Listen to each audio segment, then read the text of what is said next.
Good evening, Nigeria. Thank you so much. As a Nigerians, welcome to Updated Precious. As usual, they bring on an update of matter them where they happen for inside the country. Another beautiful day, a day for us to bring on some things where they happen for inside our country, so that we will get updated on matter them where consign our country. Did I tell you my name before? Precious, that's my name. And it's always a pleasure to be with you. So very quickly, make a run through the headlines where I get this evening before I introduce the guest where I get for the house this evening. Tell owner. So part of the conversations we're going to look at now as they get to do with Nigeria image and perception, plus including other things where they hot. But before I go to Nigeria's image and perception, the presidential candidate of the Labour Party, Peter Obi, he don't set the record straight as he consigned the allegations of working for Abacha. He published evidence unto go and verify as that matter begin trend today. So Peter Obi don't respond to allegations of working for Abacha, publishes evidence. That's matter day, and we go talk about them. But then let's move on as 2027, governors, APC leaders quietly, secretly, you can say Nicodemously supporting coalition. Who said this and to whom? Babachar Lawal, former SGF, now they tell Nigerians, say APC leaders, they quietly, secretly support coalition. And so it take talk.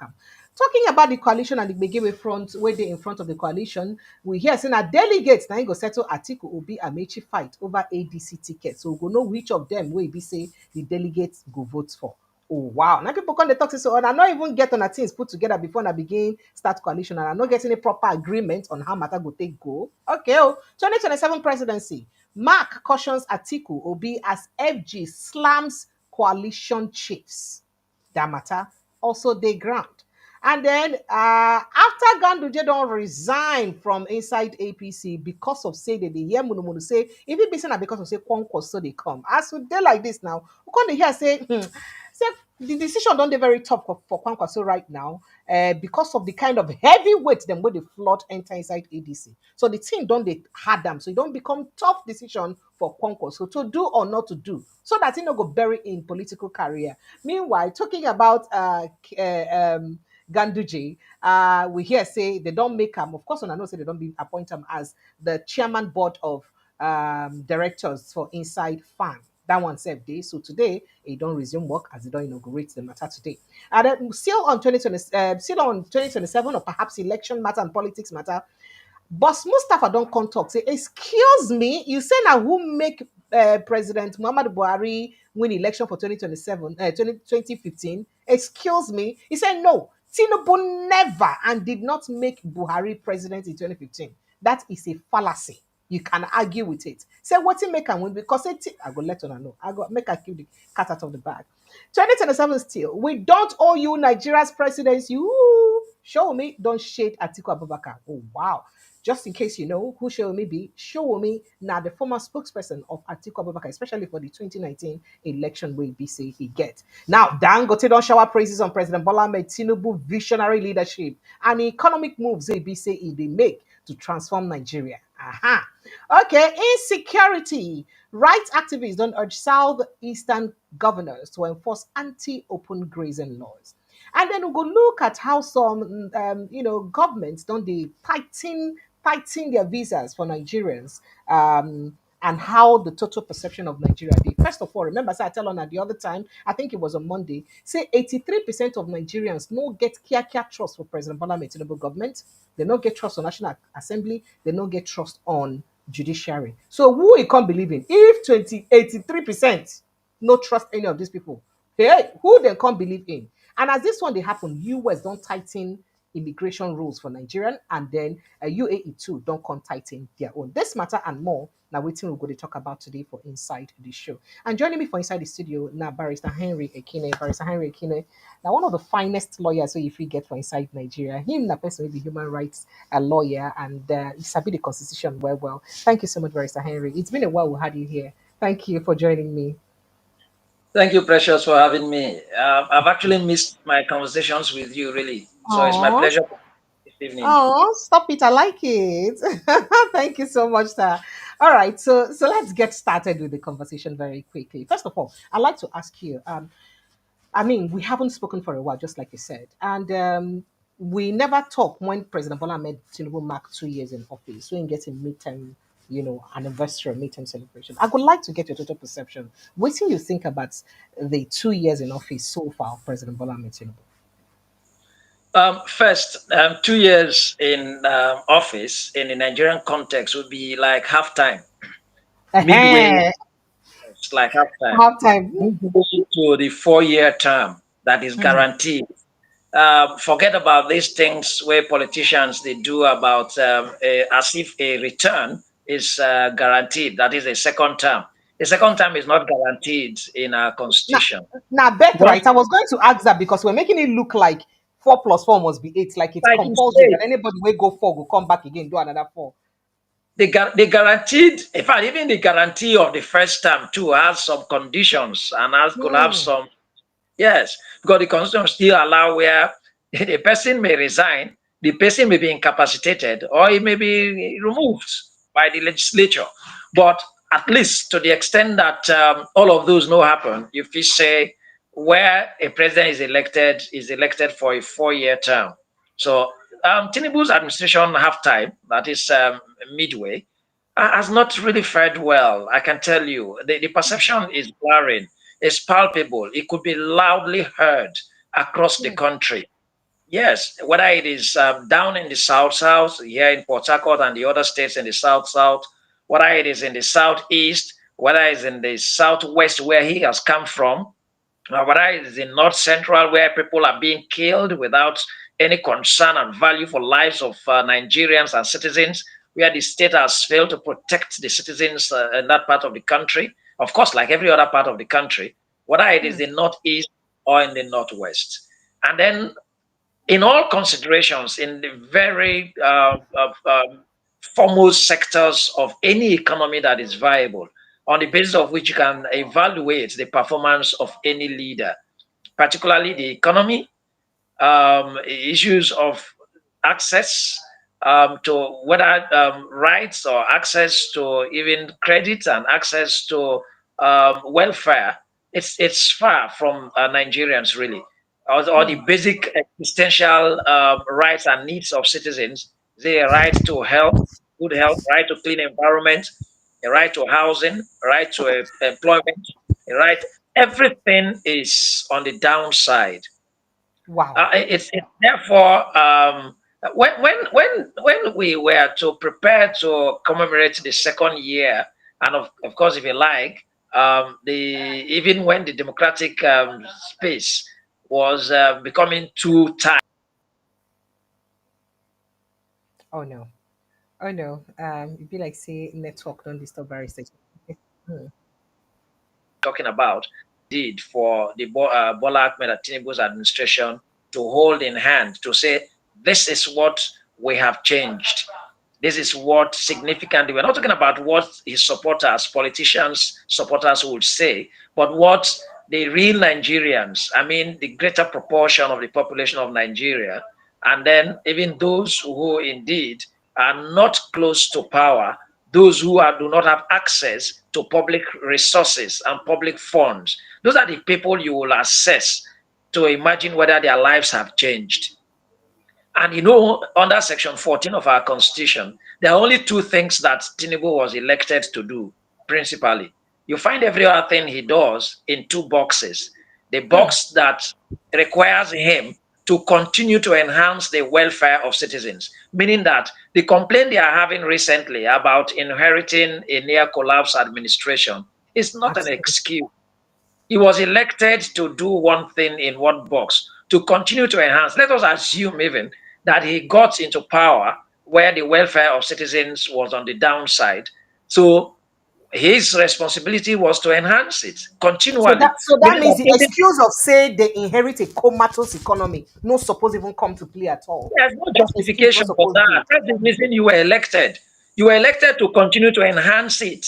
So if you got into power on the first day of 29th May, then 2023, or whenever you were elected, then it means that the second day, the third day, and until the first anniversary of your term, and then the second year of your term, what should be the appropriate measure or what should be the result is continuous improvement and enhancement of our welfare. Then secondly, in the second box will be to ensure the security of lives and property.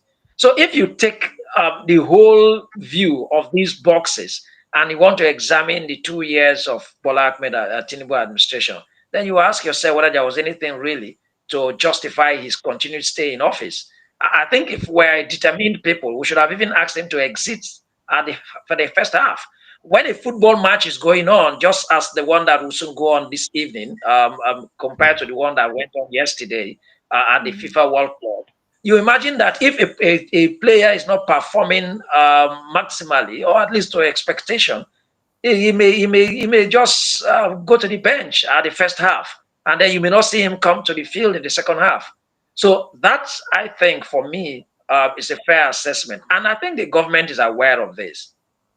The president is aware that he hasn't done much for the administration of Nigerians in respect to security of lives and property. So That he if the hasn't done much. president hasn't done well and he's aware of it, like you said, why are He's we aware. why are we now going around the circle of 2027? Why is 2027 more important to this government now? If he be say they know, say they never do well, just like you talk, say even him, the president knows say he never do well. So if he knows say he never do well, what's be the things he's supposed to do now to make sure saying focus on doing well, so that maybe people will change their mind, say, oh, we go want time again, make it continue from where it stopped. Because him, the president, don't talk a lot of things, just like blaming the former administration, talking about taking tough policies and tough decisions where be say no other person don't get the Akwobi to do and all that. But those things, are they enough to at least encourage Nigerians to tell them, so you can't go do more? See, it's clear. Say, even the president not say never do much, because no time when you address Nigerians, when they able to say, see the measure of where I don't take on from one point to another. The president cannot address Nigerians and say, when I came in, this was the level of unemployment, and this is how much I've improved it. See, and that's why if you really listen to comments, or if you like, ceremonial speeches of Nigerian leaders, they are just wrapped with promises until the exit of office. Mr. President came in and was unable to tell us the level of unemployment, for instance, that he met when he came in, and then to what degree and what extent he has improved it. To say, look, we have been able to directly create this number of employment, and that is real. Real. We're not talking about the conceptual kind of comments that Nigerian leaders will make, where you will not see any real concrete reality behind it. The Tinubu administration has not created any measure of employment that will transform the economy of Nigeria, whether it's by direct or indirect.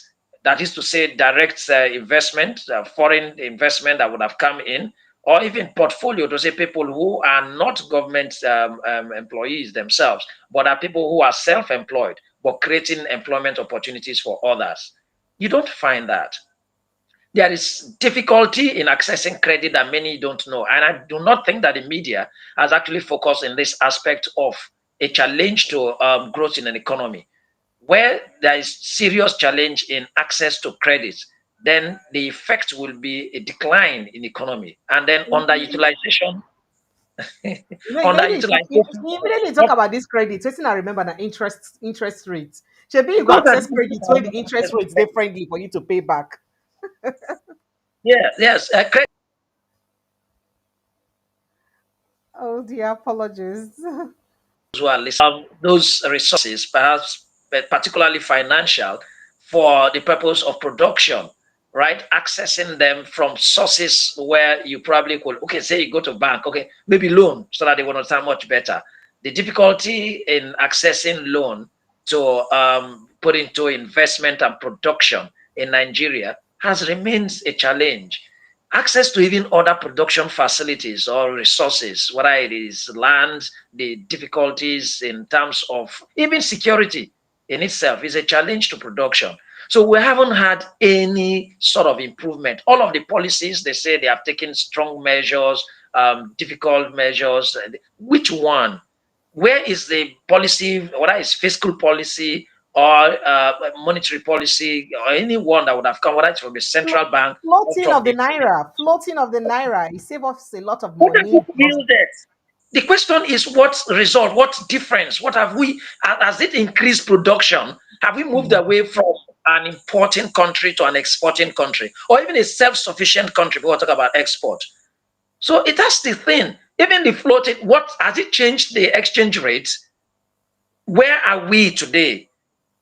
Are we happy that we're at 1,500, 1,600 naira to a dollar? Are we, is it even stable? So what is the effect of the floating policy? And whichever way you go, security should even not be one thing which, because when you mention security, then you will just bleed. What would come out of your eyes wouldn't be tears, but perhaps red liquid. If you're conscious and then you have sympathy and empathy for lives of citizens, human beings, even if they are far away in Middle Belt, but you are here in Port Harcourt in the South, then of course you would cry and shed blood through your eyes. Where are we? How much have we improved in security? And these are fundamental indicators to improvements in our society, whether economic growth, social cohesion, social growth, or anything whatsoever. You can't imagine where people are dying and they have relatives. Some relatives are probably outside of those areas. There are Benue people who live in Lagos, and then this is what they hear that is happening back at home. How do they feel? There are people who are outside of this country and then they hear what is happening back at home. How do they feel? Where's the responsibility of government? Where are the security agencies? Where is the money we vote every day, every year for security in our National Assembly and our state assemblies? Okay, sir. Where these are fundamental questions that a president that really means well for a country will show, not just by rhetorics or speaking. Look at what younger presidents are doing in their countries, that they are really just there, they are present, they are deep there in all of these issues, and they are providing solutions, they are answering fundamental questions, they are daring even stronger nations that seem to dare them. You All right. can't compare. Those are the critical issues we need to talk about if we All needed to right. So, examine so, so, how far so, the so we government has. have we have addressed the president, the executive arm of government. Now, according to this survey that I have before me, which I already hinted you on, there is about 82% decline in the trust for the judiciary and national assembly. That is very worrisome. A situation where BC people don't get confidence for their judiciary, they don't get confidence for the legislature. Waiting in mean, you think say this survey they fair to the present, the 10th assembly, and the current judiciary, under President Bola Ahmed Tinubu. Precious, let me take an illustration from the home front, a family. Um, when children develop trust and confidence in their father, it is because of the expectations they usually would develop each time he was coming home, right? And then how he's able to meet their basic needs and demands, right? If it's such a father that is largely absent, and even when present but absent at the same time, they hardly would have trust and confidence in him. And even fails to deliver in their expectations and even his own promises. So put that in context here. You'll find that what do Nigerians really have to develop any trust and confidence in the administration of Bola Ahmed Tinubu, or even the respective governors in the states, where all of their expectations are like dreams, where Zainab Al-Kali in her book, The Stillborn, expressed as dreams like babies could be conceived, but not all dreams are born alive. Some are aborted and some are stillborn. In the case of Nigeria, our dreams are rather stillborn and in most cases aborted.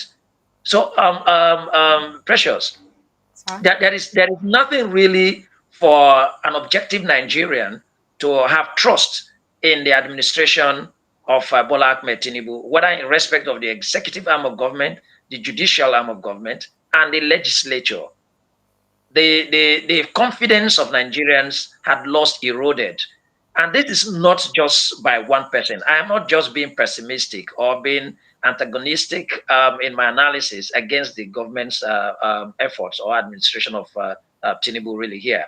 These are perceptions that you would feel everywhere You go to Lagos, you go to Kaduna, you go to Kano, you speak with friends, you speak with comrades, you speak with colleagues. It's the same experience across the country. Nigeria is such a vast country that if you could congregate all of these perceptions across the country, then there's a problem.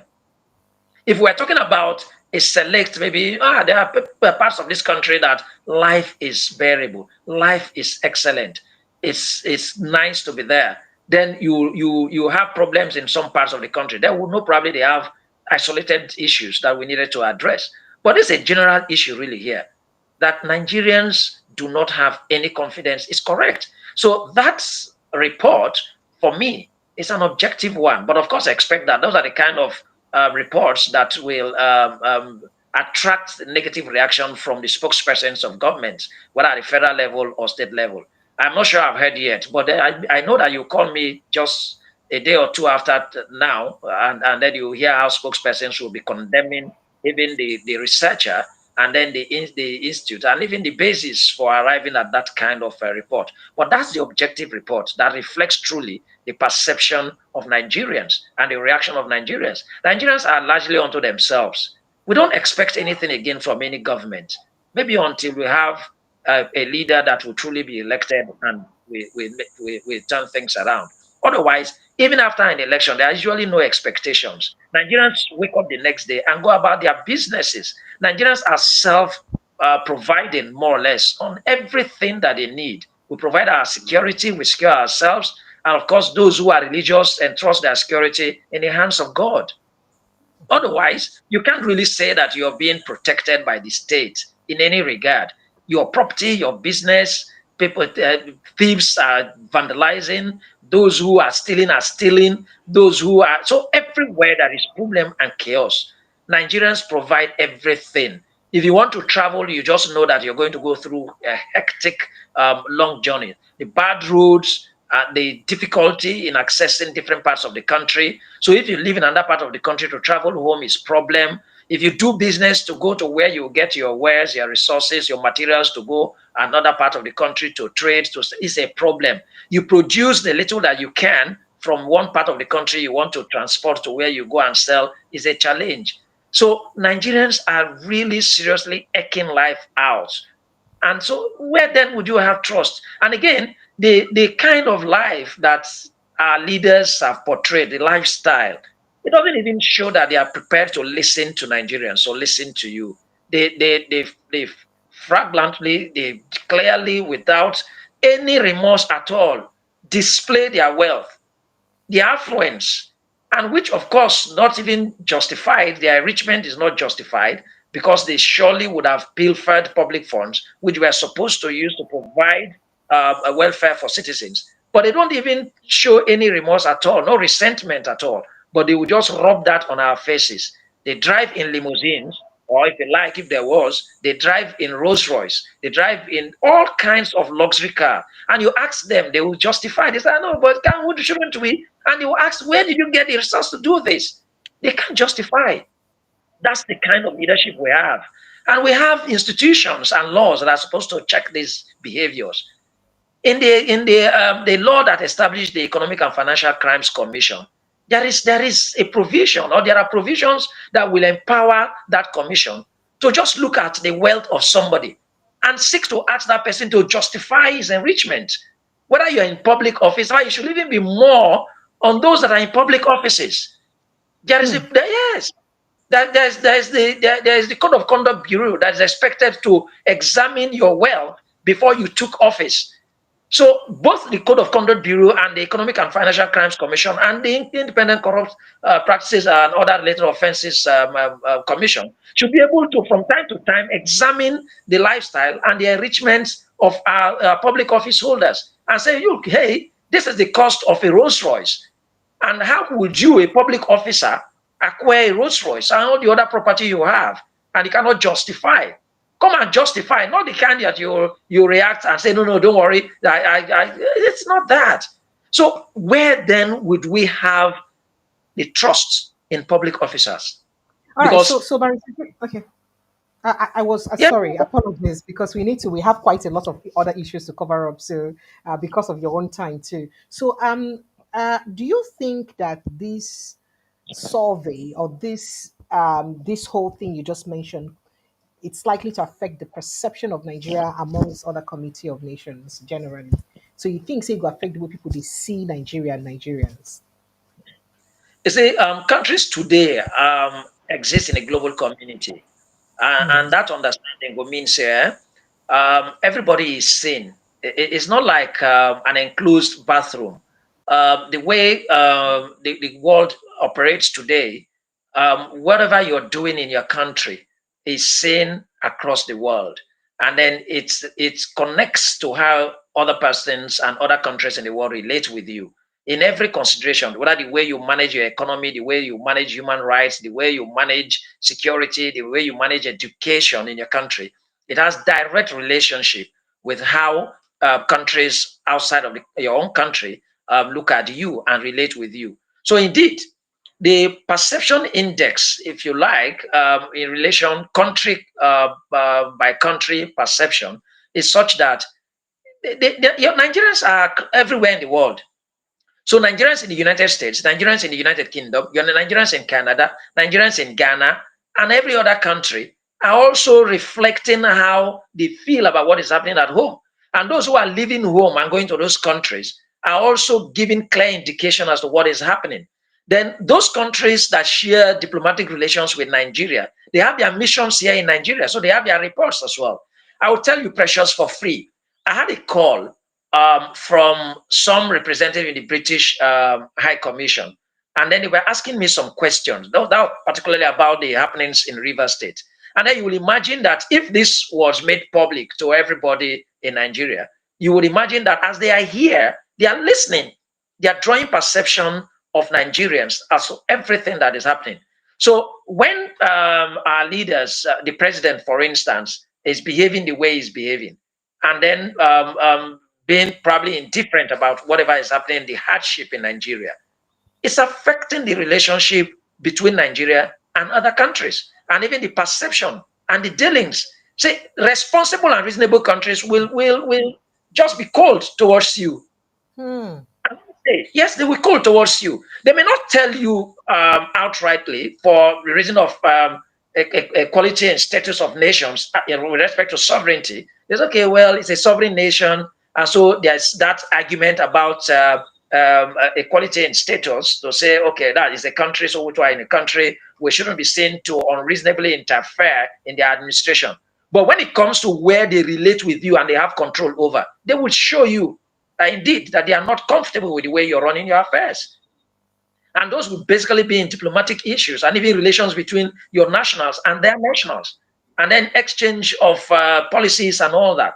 So when you now see that countries are formulating policies that appear not to be favorable against your country, not to be favorable to either you or your people, then you should know that it's because of the way you have been administering your people and your own state.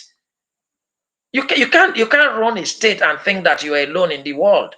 So to answer directly, Precious, in today's world, and not just today, it's been so since countries began to exchange policies and even relate to one another at that diplomatic level. What you're doing in your country, even when we pretend to be a democracy and we really are not, the absence of democratic principles in Nigeria is affecting in a lot of ways how Nigerians are being treated outside. The violation and abuse of rights of citizens in your country has a way to the extent that the countries that you think your citizens are running to, the way they relate with you. But African countries don't seem to even bother because their leaders, unfortunately, are self-centered. A president in Nigeria doesn't care whatever perception that foreign countries have about Nigeria, and then the policies they formulate against Nigerians because they are probably immune diplomatically somehow. The president of Nigeria may easily enter into any country for one reason or another because they have diplomatic passport, but it's not the same to the Nigerian who wants to go do business in that other country. So these visa policies that appear to be stringent on Nigerians, it's not.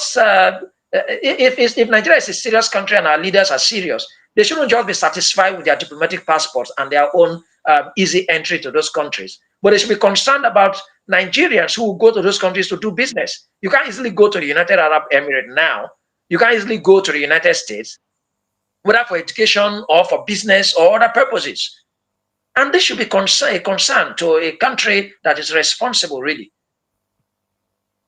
Okay, sir. So, one of the troubling things ABC will get to talk about now, it gets to do with human rights for this administration. Now, some people, you don't see the person where they in touch with human rights because of a human right lawyer. So, some people don't liken this administration to military regime. Say, even for military regime, people get more freedom of expression for military regime past this administration. Could you address that? I think that people over exaggerate when they say those things, but I'd like to get your analysis on it, especially based on your point of view as a lawyer, a person who sabi the constitution and human rights. One of the most fundamental rights of citizens in a democracy is the right to Oh, there. Okay. All right. I think network has interfered. I do hope that the network will get better so that we'll talk about this. So it's important that we look at all of these issues. the issues of human rights are not the issues of human rights are not just about the general fundamental rights that we always know about. So that you imagine whether the government is violating the rights of citizens in that expression, but in the policies of government, and then in the closures, the exclusions, and all of that, citizens' rights being affected. Now let's take the democratic space for instance. Okay, where Nigerians do not seem to have that right, that freedom to express themselves in the manner that they desire, whether it's by way of participating in elections and determining who governs them, or by way of expressing themselves in protest to policies of government or the state, then you are violating the rights of citizens. And Hmm. seriously, it means that that government is not the government for the people. It's not a democratic government because a situation where the people are unable to participate in determining who governs them, and that does not just end during periodic elections, but should continue because they should be able to assess the performance of whoever they may have elected during that periodic election by commenting or reacting one way or another in protest to the policies that the government may be formulating. And then in the Tinubu's administration, we can't count how many protests that have been shut down or condemned or attacked. It's not just Tinubu's administration, successive administrations in Nigeria. So the human rights space in Nigeria is really one that is challenged by by the states. I think for me, the greatest violator of rights of citizens in Nigeria are state actors by way of policies of government and then the actions of state actors, state agents, whether it's the police or the Department of State, that's appropriately the state security services and all other security agencies that are being used by the politicians against the people. And then there are lots of other aspects of fundamental rights or rights of citizens are being violated. Precious, permit me to just say that Nigerians who are listening and watching us to understand that it is unfortunate that our constitution is still the way it is with respect to chapter 2. There are constitutions of African countries that have made that chapter, the provisions under chapter 2 of our constitution, justiciable. And the explanation is this, Precious. Um, the existential needs of Nigerians or humans anywhere in the world with respect to rights are those that relate particularly to economic rights and social rights, if you may like, include cultural rights. Apart from the fundamental rights that are enshrined in Chapter 4 of the Constitution, which are the civil and political rights, the one that we always generally know, the right to life, the right to liberty, the right to fair hearing, and all of those that are under Chapter 4 of the Constitution, from Section 33 to up to 46 of the Constitution. But what would have been most transformational, if you like, and then that will directly impact on the existence of citizens is what the Nigerian drafters of the Constitution have closed in under Chapter 2 of the Constitution, which is the economic and social and cultural rights of Nigerians that the Nigerian Constitution expressed as fundamental objectives and directive principles of state policy. rather than expressing them as they really ought to be as rights of Nigerians. That's where you find a right to education. That's where you find a right to clean environment. That's where you find a right to employment and good wage. That's where you find a right to housing. That's where you find a right to drink water that is clean and healthy for you. That's where you find a right, a lot, in fact, the right to even have self-determination with respect to protecting and preserving your culture, and then your essence and what defines you as a people. But you know what? All of these clear rights that are beginning to be enforced in other parts of the world, including some African countries, the Kenyan constitution is taking that direction, where these rights are enforceable, are justiciable. But in Nigeria, Section 6 of the Constitution has made those rights non justiciable. That is to say, whether the governor of your state has failed you with respect to providing clean water, good health care, free education, clean environment, that you shouldn't go to court to question him. And that's very terrible. And that's what has emboldened. Oh, Ah, yes. Oh, yes. are you Oh, serious? yes. That's what has emboldened the government. So we don't have right to You question. shouldn't bring such matters to court to come and question why a governor has not provided water. That's why, precious, Why? Because of the immunity they it's not have. because of immunity, it's because the constitution itself has said that all of those matters under chapter 2 should not be brought to court, and that no court shall entertain a question But by then any what is, Nigerian government. sorry, sir. Then what is the function of government if we cannot query them on what they're supposed to do for That is us? how lopsided If we the cannot position hold stands. them accountable, then what is their Then why are function? they there? So that's the most unfortunate thing that has happened to the spectrum of human rights Hey. with respect to administration and governance in Nigeria. And you know what? That's also why development is at this level in Nigeria. I tell you, if you do not challenge those who are leading you to drive development, sustainable development, I mean, then you won't have development. The countries where you see development, people can ask questions with respect to these very existential rights, these social, economic, cultural rights. But where you cannot ask questions in this regard, meaning that if you even elect a governor today and he's just going around flouting the wealth of the state and rubbing it on the faces of the people and failing in his responsibility to provide, and you know one thing, put it, even if it is the way this is expressed in the constitution as fundamental objectives and directive principle, it is the objective of Nigeria that education shall be free and compulsory. It's shocking for you to hear that But it is not. at the level But that it is includes not. up to university level, right? Oh, but you know what? Ah, Yes, it is in their hey, constitution. no, Barrister Ikine, you are giving us this thing. Make we understand. He said, what's happened to our constitution? Constitution Saying says that our right to get free education. exactly that it is the objective, meaning that it's the aspiration of this country, and it should direct the principle, the policies of any state government and any federal government that comes. Say, look, oh, as you make policies, remember that we get objectives. So the objective with respect to education and be say, make every Nigerian there educated, and I make this education be free.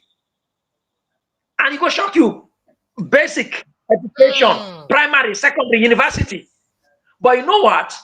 When I said this provision under Section 6 will stifle development, is this?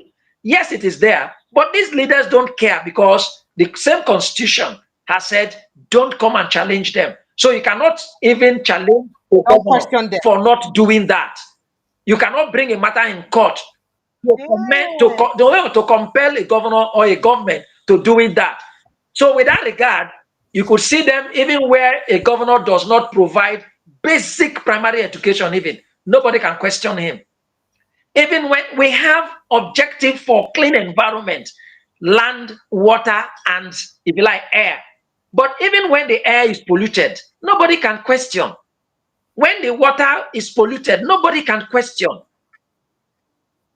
You have a responsibility as a government to ensure that there is health care.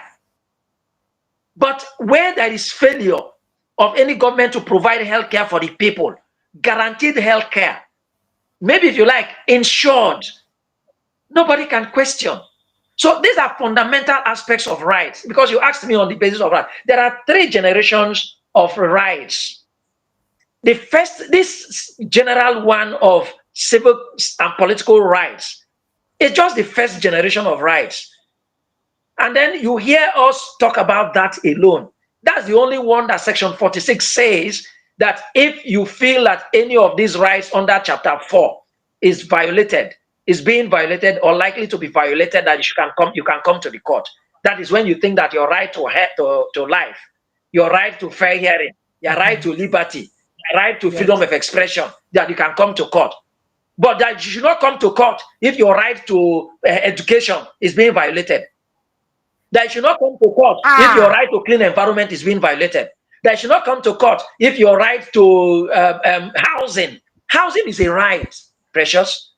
The government has a responsibility. That's one of the things. I mean, the second or third most fundamental need of a human These are being. existential needs. So if now, Even in economics, in elementary economics, the Maslow's needs. What are those needs? Shelter, of course, now food, food, shelter, and housing. Yes. and then you can say So even shelter, which small is picking given weight ask now, existential they go right tell you say food, needs, shelter, and that we shouldn't bother about housing. shelter. Otherwise, we should be holding some government responsible to ensure that there should be mass housing and see the economic effect of it. So by taking it clearly, our constitution a problem, and apart from our constitution being a problem, also the morality and perception of the people where they practice the More, constitution and more, where be our more of, leaders more of are that than also more problem of here. that than the constitution.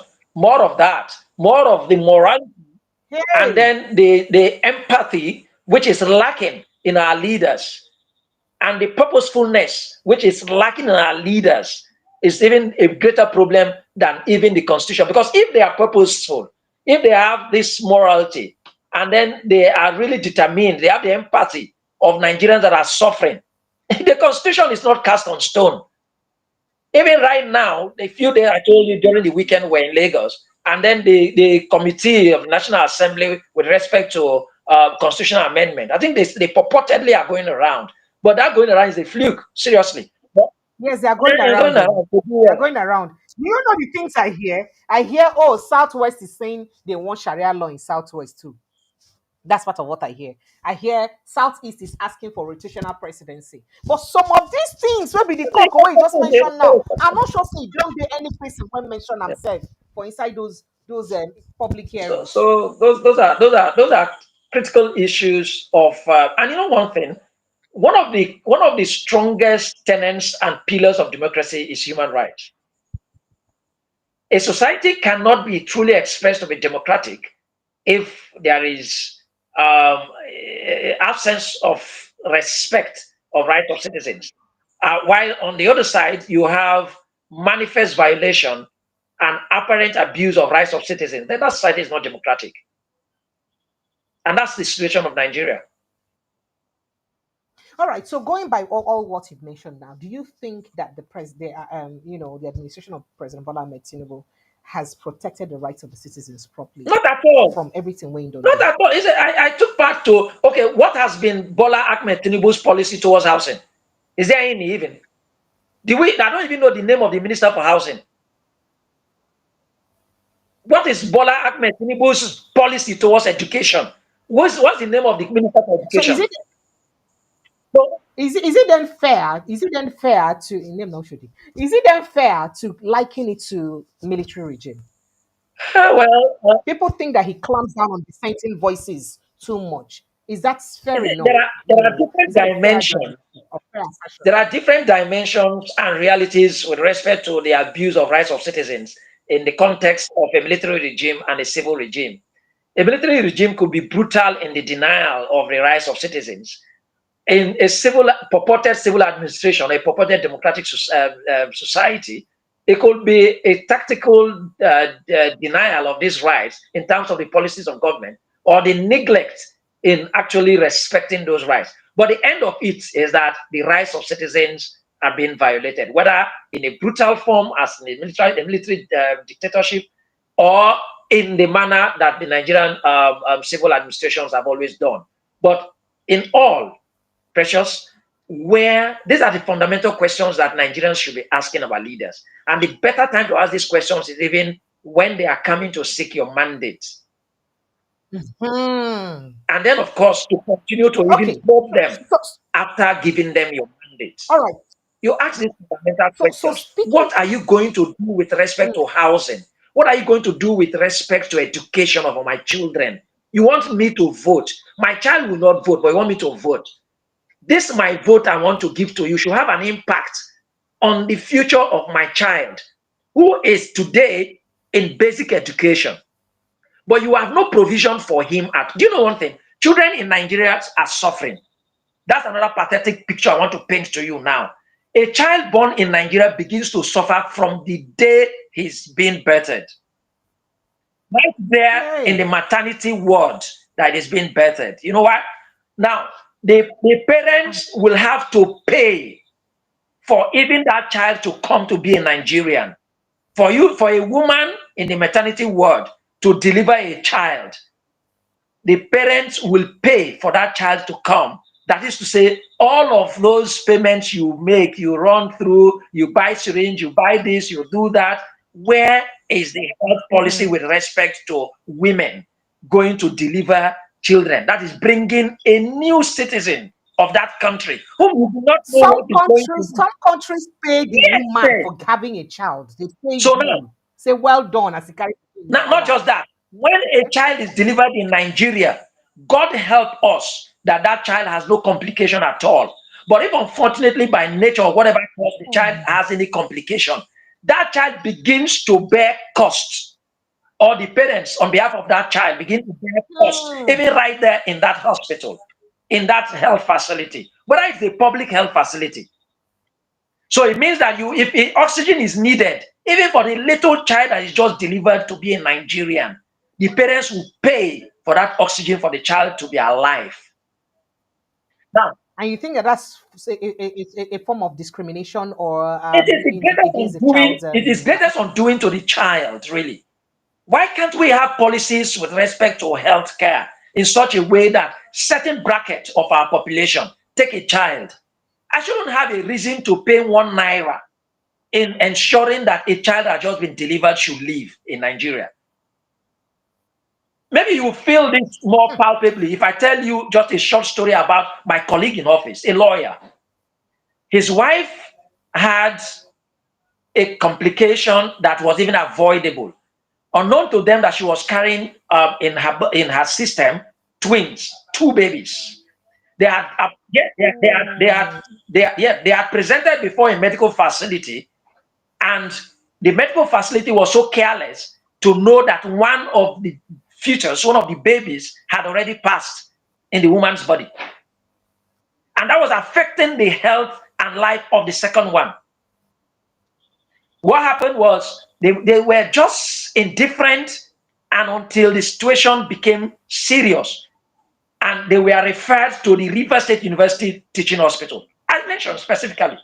And even when she was admitted into the River State University Teaching Hospital, I tell you, a woman that was referred from another facility into a government public teaching hospital could be there 1 day, 2 days, 3 days, 7 days, and they were unable to address the situation until a consultant, and you are seeing the record on this woman's.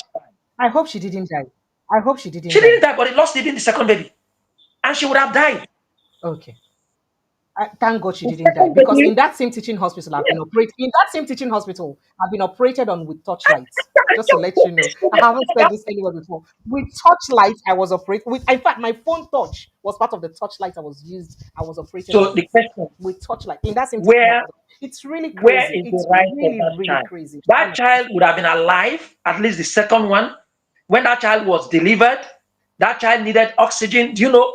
Like I said, I was giving an illustration how a Nigerian child could be born and then you begin to spend on that child that same moment. The father had to go pay for oxygen about 70,000 naira for whatever quantity it was, I don't know. I still lost the And child. at the end of the day, he still lost everything. So all the medical bills, the money for the oxygen for the child, and the child lost everything. That is a country that has no policy Hmm. on health, has no policy with respect So to so child development, has no policy with respect to human rights. to life. All right, so Barry Sekine, let's move on to other things happening in Nigeria right now because we have to liken this to what's going on in the Nigerian politics presently. People are itching to get your take. In fact, somebody has already commented that we're waiting for Barry Sekine to tell us what's going on in River State after all he said at VOP. So they're waiting to hear from you. But before we get to your reveal on what's going on in River State, because I know you're very much in touch with what's happening in River State, before we get to that reveal, let's look at possible ways to oust this administration. So that with what you are saying, you're all the while telling us that it is unfair right now for President Bola Ahmed Tinubu and his handlers to even mention re-election when they haven't met the indices. Why they speak English? When they never meet the things and what they're supposed to do for us already. Say now wickedness or it unfair for them to even talk out, think out, say they won't come back to office. Now we see they try talk Now because I'm waiting at waiting the it cipher be. Let me from them. also bring it down for food. Now waiting it be. If to say we serve the people, say we dey conscious to these issues, and say big proportion of the population of Nigeria know these issues and we really want to change. I don't think say even Tinubu himself or even Dreamer, or even those who are speaking about it, who you go tell now, because any person you go tell, the person go slap you. Any person you go tell, the person go and get angry with you. But this So one, you feel say now they the don't you stand feel on say the now floor. the uninformation. So you feel say the people in power they take advantage of all the unenlightenment, or be the lack of education or awareness of people, Absolutely. And let me tell you, and they use them absolutely. against Let them. me tell you how they do that. Even Mm. in the human rights movement, it is believed that the greater their awareness of citizens to their rights, when citizens are aware Mm. of their right, is a quick strategy to reducing the violation of rights of citizens. That's why human rights education is pivotal in all human rights movements and trainings. Now, and Nigerian leaders don't know, say, education would have been a tool for Nigerians to get empowered, to probably reject all these things when a leader in government will come, they tell you how they drive Rolls Royce. And then a president in a country will tell you how people who are dying in a place, instead of showing real empathy and addressing that issue and stopping it, they talk about other things. Now, what do they do? That's why, even if the objective day in education, they will deliberately kill education. And when they kill education, you're not to Mm. be able to even know your rights. And when you don't know your rights, they can twist you and indoctrinate you and turn you even against yourselves. So Nigerians are turned against Nigerians. Otherwise, it's a crazy country where they see counter protests, even when the first protesters are protesting for better government, for improvement in the welfare of citizens. Where if that thing is done by the government, it will benefit everybody. You go even touch the lives of those counter protesters. But you see them doing counter protests because they have so gone in their head in such a way that those people who have denied them education, denied them the awareness to their own rights, impoverished them, and then turn them to be so susceptible. Maybe say if they give them 5,000 naira, they go even feel turn against their own mothers and fathers in the house. So it's a big problem. But I think if we all understand all of these and we are determined to cause a change, we really can cause a change for ourselves. Hmm. All right, so let's look at the possibility of change of governance. Now, the Tinubu's led administration, they accuse the coalition we don't come together to talk, saying, no, we can't have this, that they are all the same thing. A lot of people are like Shawore, they also accuse the coalition, say, you people are the same thing. You're old politicians. You cannot, there is no possibility of a change or anything you can do better. What is your take on that? Do we need a fresh blood, a fresh group of people to come and change our country? Or should we still rally on the experiences and support of some of those people who failed in the past to also change our country? I'd like to take your take on Yeah, that make before I take am we this move way. forward. Tinubu administration and even those in government no get the moral standing, right? And the voice even to speak in condemnation of those who are forming the coalition. The people we suppose speak in that regard will be the rest of us Nigerians. If sure speaks, if no, Mm. so yeah, Tinubu they no get it because they are the same. Now, but to the extent that the crop of people who are now putting together this coalition, even me, I don't ask this question. Who then be? Not be the same people. Where are they? Don't we have their track record?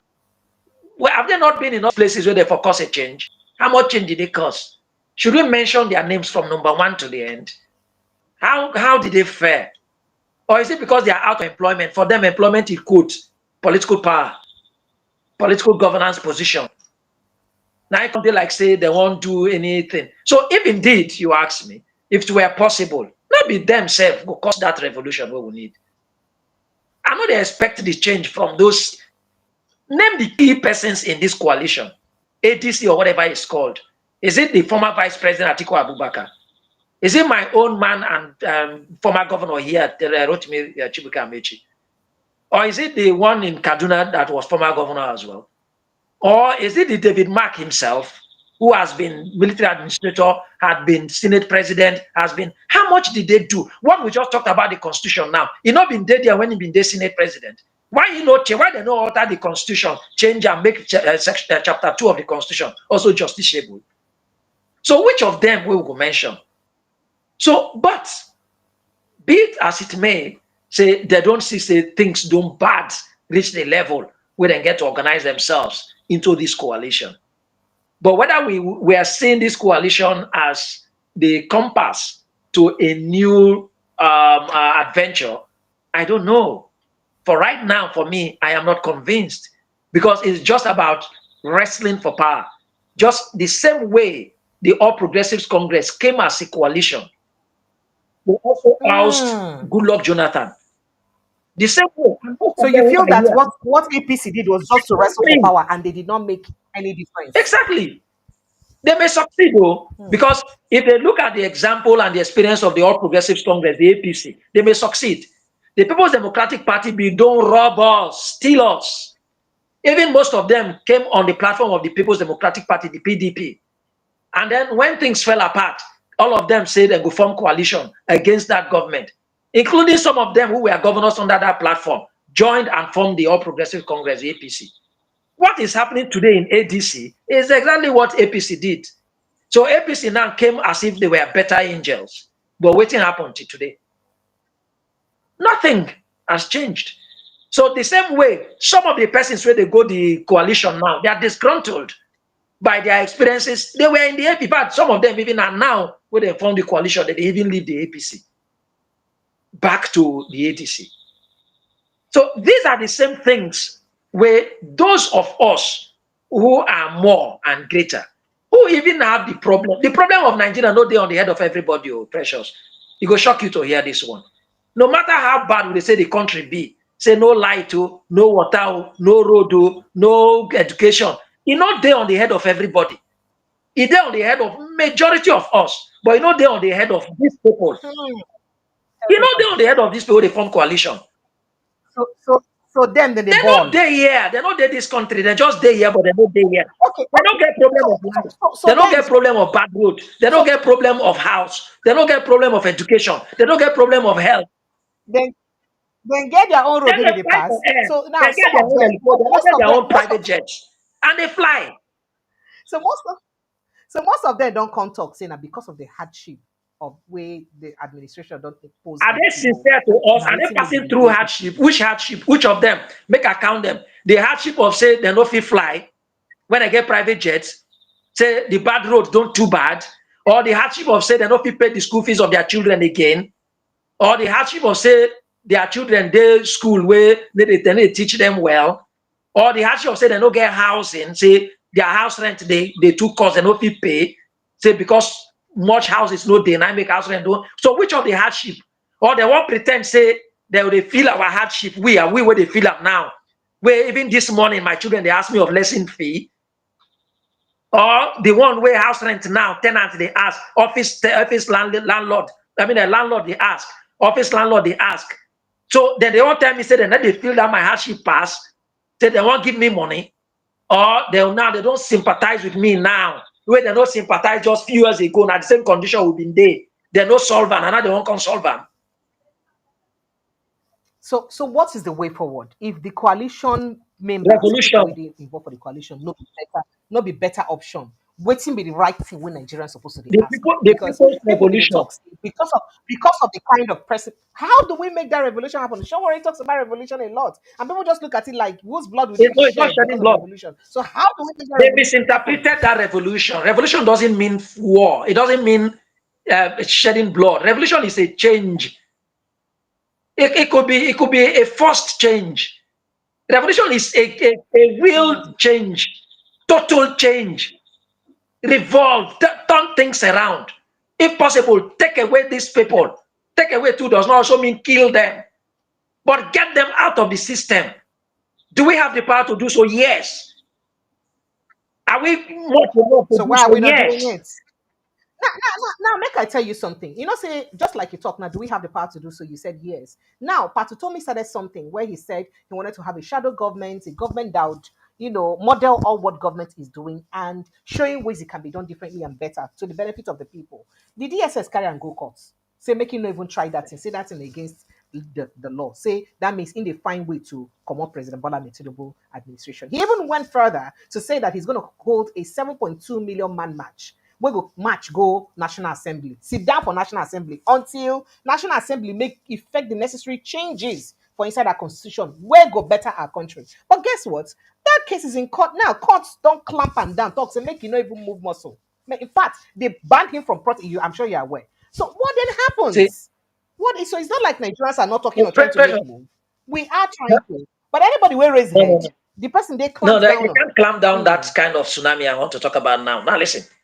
See, even me, I'm in the human rights movement, is it not? We've got to organize a number of protests. We've done them for different issues. We've succeeded in a number of them. Maybe the population of the members we needed for those specific purposes, right? We are enough. But when we want to do this total change and revolution we talk about, eh, if Nigerians pour out, okay, I tell you, there's no DSS anywhere. If you like, call them DSS, but SSS more appropriately. All the army we have in this country, how many them be? All of them put together, join them with the politicians. They will run away. Not even violence. Not that we are going to, if take that scenario, it's not that it has not happened. But I believe that if we galvanize and when the time is ripe, it will happen. If Nigerians sit somewhere, gather fully, when you no go see space for that Abuja. If not trek, people go trek come from anywhere. But we say, for now, nothing will happen again until this kind of thing happens. And then we all converge in Abuja. And then they talk of gathering of 1 million, 1.7 million, 7 million people. Nigeria is a country of 200 plus million reported, 100 if million. that is true. If only 1/4 of that converge on Abuja, the population of Abuja is not even 10 million. So if 15, 20, 50, 30 million people are in Abuja, you don't even find space. But so if this is dispersed at maybe strategic parts of the country, and you have where over 10, 15 million people are converged somewhere and another place, and the demand is one, and we make sure that nothing else happens. You see that place they call 3-arm zone and say villa that you can't go, you can't near. If Nigerians are trooping in there, they will pull down whatever gate that is in that place without shooting anybody, without violence. And we demand that this is what must happen. And if Nigerians say President Tinubu will leave today, he will leave. But you know why it won't work? If a few persons are saying Tinubu will leave today in a corner, and then you hear the other voice, another media house is reporting a counter voice. Those are not the things that will work. And then the same people who will want to leave will now take us for granted because they've now seen people who support them. No, I will not say no. I will not say because it's not from your Yeah, they religion and it's now not begin from to your give it tribe. That's why different you people want to. collaboration. You people have So bad. when Shawore talked about revolution and it was misconstrued and deliberately so, not that they didn't understand, but they just wanted to paint it in such a way that they will criminalize it and then find a way to either quieten him like they did. Take him to court, do this and all that. Of course, we've stated here how even the judiciary has lost trust of Nigerians. How the National Assembly, the legislature, they've lost trust of Nigerians. Look at what Akpabio is doing in the Senate. Hmm. So if Nigerians determine that these senators will not sit even tomorrow, they will not sit. It is not enough to carry even the entire battalion of any of the catchments in the Nigerian army to their gates to prevent Nigerians. You won't shoot everybody. If you, as you begin to shoot, you kill some persons, but you won't kill everybody. Nigerian situation will get to that point, and very soon. Hell. So going back to the coalition now, as it stands now, what you have said, the group of people when they come to the coalition, they're not any different from the people we be say they in power now. So what is the way forward for now? As you don't talk, say, waiting they call them revolution, might be the way forward, or might be the possible option. But since the revolution is not coming, how do we choose between this devil and Revolution this is coming, precious. If you got my explanation with revolution, we can good even and do bad the part. revolution in the voting that is coming in 2027. Nigerians can do When that. we have just two options, when we have the option of the coalition members and we have the option of President Bola Tinubu, how do we do the revolution Coming. when we Those are are not both the only options. bent to Those are not the destroy only ourselves? options. Let me say here, those who have decided to form or join an existing ADC, they are not the only Nigerians. How many are they? They were able to be housed in a hall. What was the capacity of that hall? Is it because they are so powerful that one of them could mean another 100 persons? And those 100 persons, they're only able to control them because they can pay them. If you see an Amechi, if you see an Atiku, you see an El Rufai, he's a single human being. But you know what? They have this God, they have this power because there are 1,000 other persons. The only reason there are 1,000 other persons is because they can buy 1,000 consciences.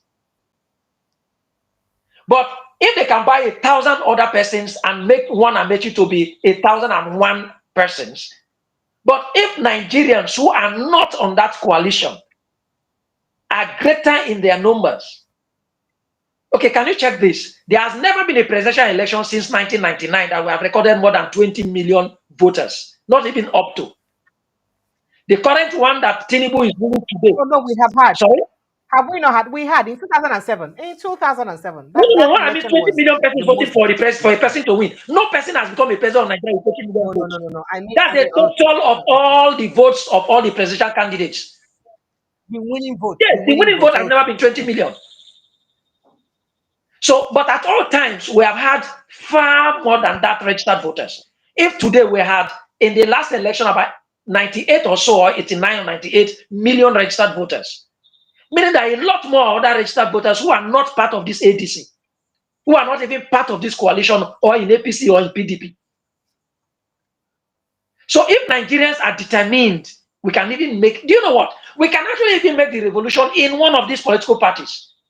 What if we all flood into the coalition party and say to Atiku that it's not you, and say to Tinubu is not you, I mean, and to Amechi is not you, say to Erufai is not you, but this is the person who want to be the candidate.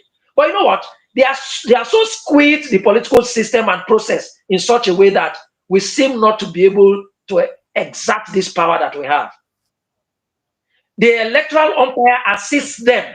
The electoral law assists them in such a way that if you say, okay, let's do primaries, why should we have such options in our electoral act for political parties to have a candidate determined that it could be? Then when you go to that point, it now becomes the political elites in that political party that will determine who will be the candidate and say that's a consensus.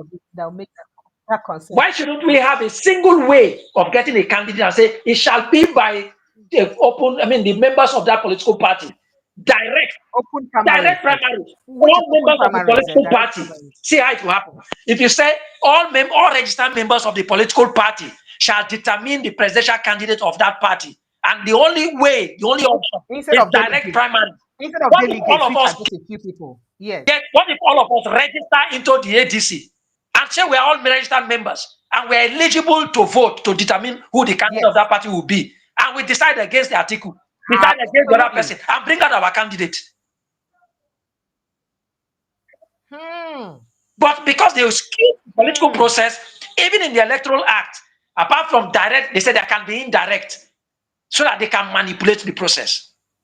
There can be consensus, so that they lobby and pay people and pay $13,000 and pay all sorts of $1,000, and then you influence the process, and then a political elite, those who think they are demigods, will not determine who will be the candidate. So at the end of the day, at the general election, Nigerians don't have option but to vote for any one of these candidates. So there are options we All have, right. but So can we be determined enough to say this is the time? Or if it's not 2027, when should be that time? But that time will come in.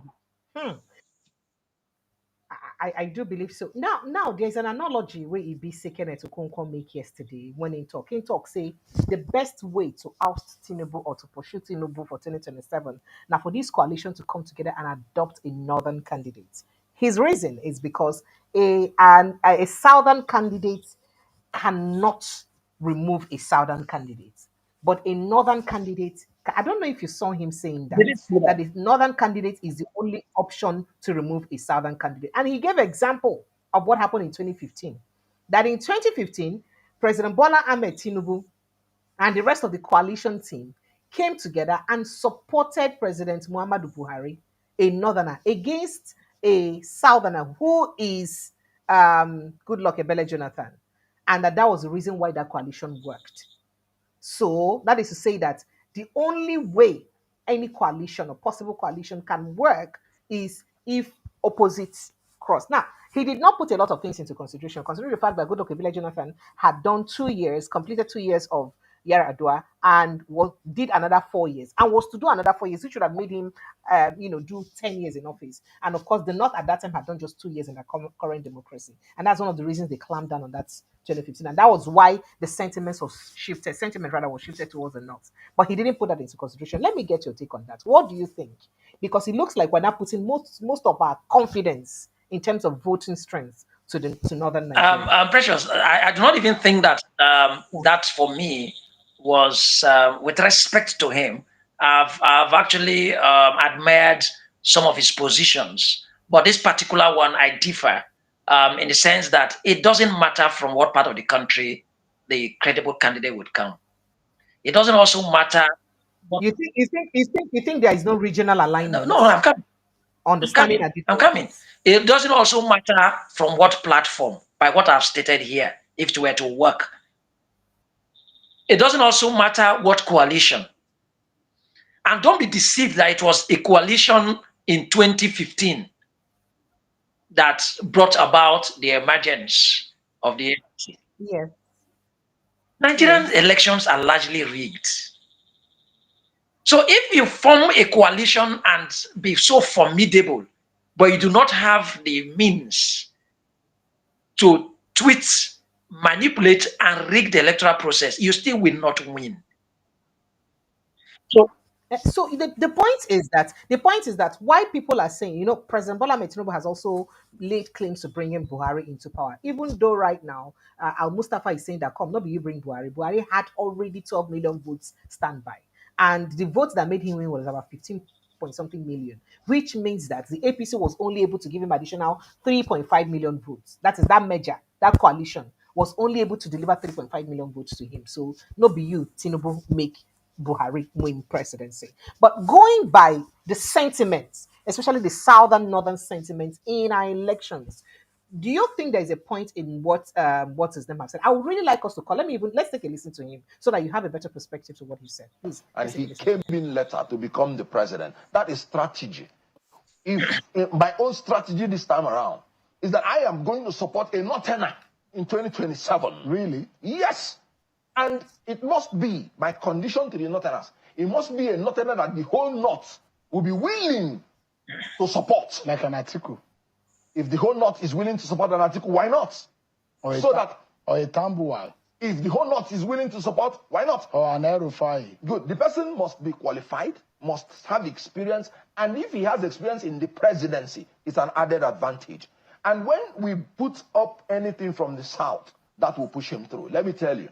But would that be fair? Would that be fair that there was an 8 years of Buhari, Good. a 4 years, if the case is the way you have put it, of Bola Tinubu, and then now the South has not had a share of 8 years in a rotation understanding of Nigeria, politically speaking? Would that be a fair game? Good. Thank you for this question. And let me use this opportunity to clarify. The term of the president is 4 years, not 8 years. According to Alex Ekweme, what they agreed initially is that this post will be rotated amongst the geopolitical zones for 4-year term. And it will, in 24 years, it will have completed. But when Obasanjo came in, that was why Ekweme contested for. Okay, so we heard that there's a lot more to that. He also did mention that that the best way to win Tinubu is to use his own medicine against him by going, that he went to the north to pick a Buhari, even though that wasn't practically it. But that's the example he gave. So I'd like to take your insight on Well, that. I think the point I was trying to drive is it's not about where the person is coming from, but his analysis, or rather, actually understanding the political dimensions and political development in Nigeria since the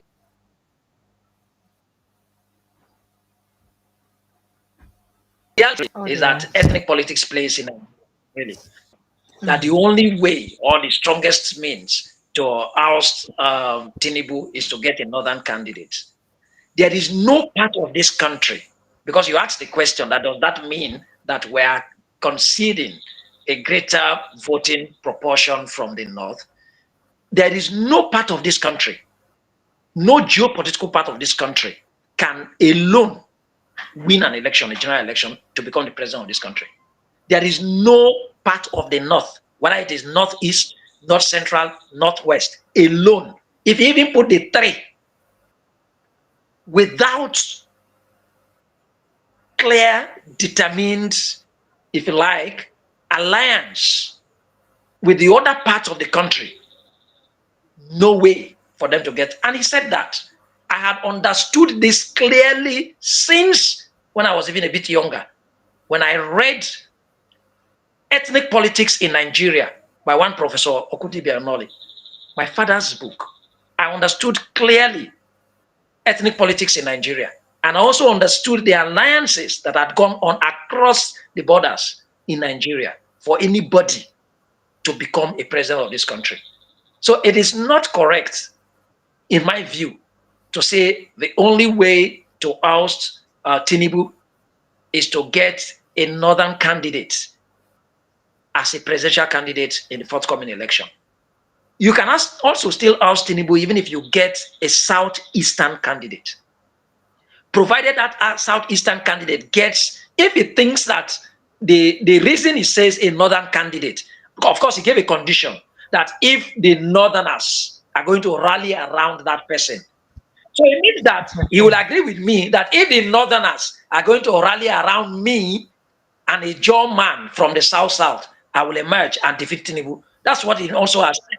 Oh, so it doesn't. You don't Must be necessarily a northern need to be a candidate, northerner. but I will need. But he is saying that you have to be a northerner. No, That's what he's saying. if his And choice, that's why if that his statement choice has been who the controversial. next candidate for the ADC should be. But we're only analyzing the fact that the way to get Tinubu out of office is to get a northern candidate. But if to get the support of the north, I will agree. If to get the support of the west and the south, I will agree. And even that southeastern candidate or a south-south candidate or a north-central candidate will not just require the buy-in of the northern voters. There is no way you will win to be president of Nigeria without winning states in the southwest, without winning states in the south-south, without winning states in the north-central, without winning states in the northeast and north. If you like, the northern candidate should win all the votes in the northeast, northwest, north central states, and he shouldn't win in the south. He will not become president. If you like, be a favored northern candidate, and you win all the votes without even a single vote being cast for a southern person, and that's all you've got, that you didn't win majority in the states or the required proportion of majority in the states of votes in the south, you won't be president. So it's a beautiful one that for you to become president of Nigeria, you must win and be present in all the geopolitical zones in Nigeria. Yes, if we are configuring like south, north understanding, and if there is fairness and justice in that, that could be an influence. And that's why lately you are seeing that the political parties are breaking that understanding, because it's not lawful anywhere. It's not in our constitution. It's not in the electoral act.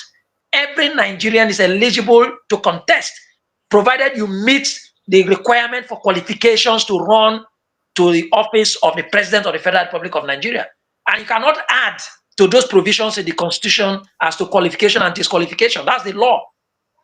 So whether it is me today, I am of the age, I have the educational qualification, I am a citizen of the Federal Republic of Nigeria, and then I'm educated up to the minimum of a school cert, which of course I am. And if I belong to a political party, or any political party decides to sponsor me, I'm qualified to be a president of the Federal Republic of Nigeria. So if by any means I convince all the electorates, all the voters in the north, and they rally around me, I can defeat Tinubu. So it's not conclusive that it must be a northern candidate. So let's go ahead to address some of the issues surrounding this merger or coalition. Now, Babacha Lawa has insinuated that there are governors and leaders of the APC who are silently and secretly funding the coalition. Do you believe that? And why do they have to do that nicodimously? It's possible in politics. And why it's possible that they see, that's why pretending when you're doing badly in any administration is an undoing to yourself. In the ruling party today, I would believe very strongly that there are disgruntled members, even those in political.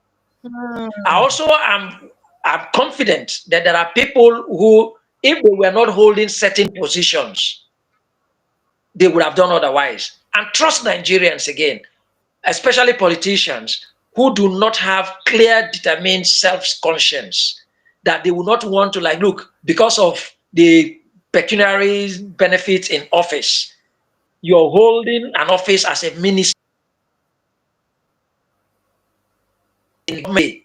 but you're not satisfied. Say, oh, look, I'm honorable enough to say, I resign my appointment, and go with your conviction to say, I joined the coalition. But I understand Nigerian politicians in the way that they will calculate to still be in the government, maybe for the money and benefits, or not having the courage to resign from that office and then come clean and clear to say, look, I do not support the policies of this administration, even if I am in it. There are only a few that have done so. I think there was an advisor in the presidency of the Northern Extraction that came up, and I was watching, I was listening to him. Yes. Two actually. Two. You have Hakeem Baba Ahmed, and you also have you also have one Audu guy. What's his name again? Aliyu Audu. Both of them were advisors. It's not common. So I won't be surprised if Babacha Lawal, I think Boss Mustafa or Babacha Lawal, is Boss Mustafa. Babacha Mustafa is the one who okay. So I won't be surprised. It's possible, and especially at this time when the Bola Ahmed Tinubu's administration is winding down. It's possible. You think it's winding down? I've told you that we've done. So you don't believe President Tinubu will win 2027 election? I don't believe he will win 2027 election, but I'm not saying he cannot win. I don't believe he will win. What is if we're a responsible country, society? He shouldn't even contest. What is there to campaign? Okay, so let's get straight to the River State issue right now. With what we're hearing and with the reconciliation or imminent reconciliation between father and son, godfather Nyesom Wike and his godson Siminalayi Fubara, it means that the entire structure of governance has been handed over to Wike, which he may possibly use to win election for President Bola Tinubu in 2027. So winning a River State and a Lagos State, because they will never let what happened in Lagos State happen again, and then perhaps getting Kanu with the help of Ponkoso. Do you not think President Bola Tinubu has won the election with that calculation? And understanding that the same Wike will give him the FCT too. I don't think so. Wike does not have the power to give any stakes to anybody. No. How did he give River State before? No, you were. He did not give River State to anybody. How did he? Are you saying that Rivers indigenes voted for Tinubu in 2020? They didn't vote for Tinubu. Tinubu didn't win River State, but that's a discussion for another day. That is what I'm It's not that every time you succeed in beating election. I don't want to go into this for this conversation, right? The election results were declared by INEC. The election results were declared by INEC, right? But even when we want to go to that, I told you something, okay? My following elections, I observed elections. The organization I belong, right? We are perennial observers in during election, general election. The reports that come out after elections are quite different from what we get our umpire declaring, but that's another day. And again, Rivers population, registered voters, and the number of votes that Wike was able to give Tinubu, what's the difference? But let's leave that. What's important to me, really, it's Rivers State, unfortunately, has become like a victim to Tinubu's administration. And the relationship. Wow, how? No, I'm coming. And the relationship between Tinubu and Wike, we do not understand the background. It is only known to Wike and Tinubu. Whatever promises they have between themselves, I am not sure anybody will be able to accurately discuss because it perhaps secret to them. But however that has influenced Tinubu to take the steps that he took against River State and made River State a victim of their conspiracy is also known to him. Now, what happened in River State since October 2023 can never, never fade away in the hearts of all of us that are living now and will live to tell the story to our children, and they will read about it. But let's fast track to the reported reconciliation now. Reconciliation between, I can't understand. The governor of River State, Sir Siminala Ifubara, to the best of my knowledge, does not have any problem with the President of the Federal Republic of Nigeria. To the best of my knowledge also, does not share any function to perform in common with the Minister of the Federal Capital Territory. That is not to say that I do not understand how the president has supported his minister to be able to hold strong the forefront of the political battle in River State, which of course, like you acknowledge, perhaps for his interest and ambition in 2027. That for me had been the bane, the real problem in River State. But whatever has happened, and they say they have reconciled, the fundamental question we will ask now is, this time we don't want to ask the terms of their reconciliation, because it is neither here or there with the interest of Rivers people. Because the terms they may have discussed on the table didn't come on a town hall of all Rivers persons in the largest stadium in Nigeria. It had come on the table just probably occupied by the president, the minister, and a few persons that are his favorites, and then the governor himself, not even all of the supporters of the governor. So I don't want to even bother myself to go into the terms of whatever the discussion was. But what we expected is what the outcome of that reported reconciliation. If they had reconciled almost a fortnight now, on a Thursday, the pictures came up, the videos were all there. They granted interview. In fact, that weekend on Saturday, they were driving in the same vehicle. They were attending the burial of the late brother of the minister of the FCT.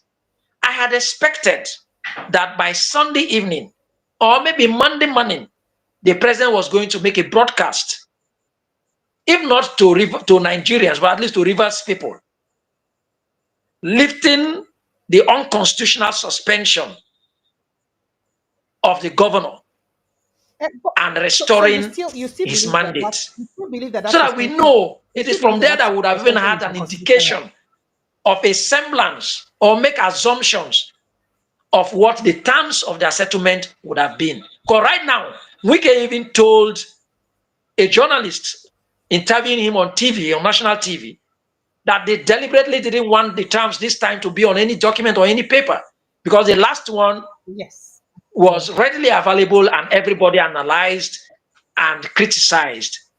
So this time we're not going to even struggle to want to know what the terms are, but let the gentleman come to his office, and the stranger here should go home. The stranger in terms of not being indigenous to rivers, and a stranger also in terms of that office being strange to the Constitution of the Federal Republic of Nigeria.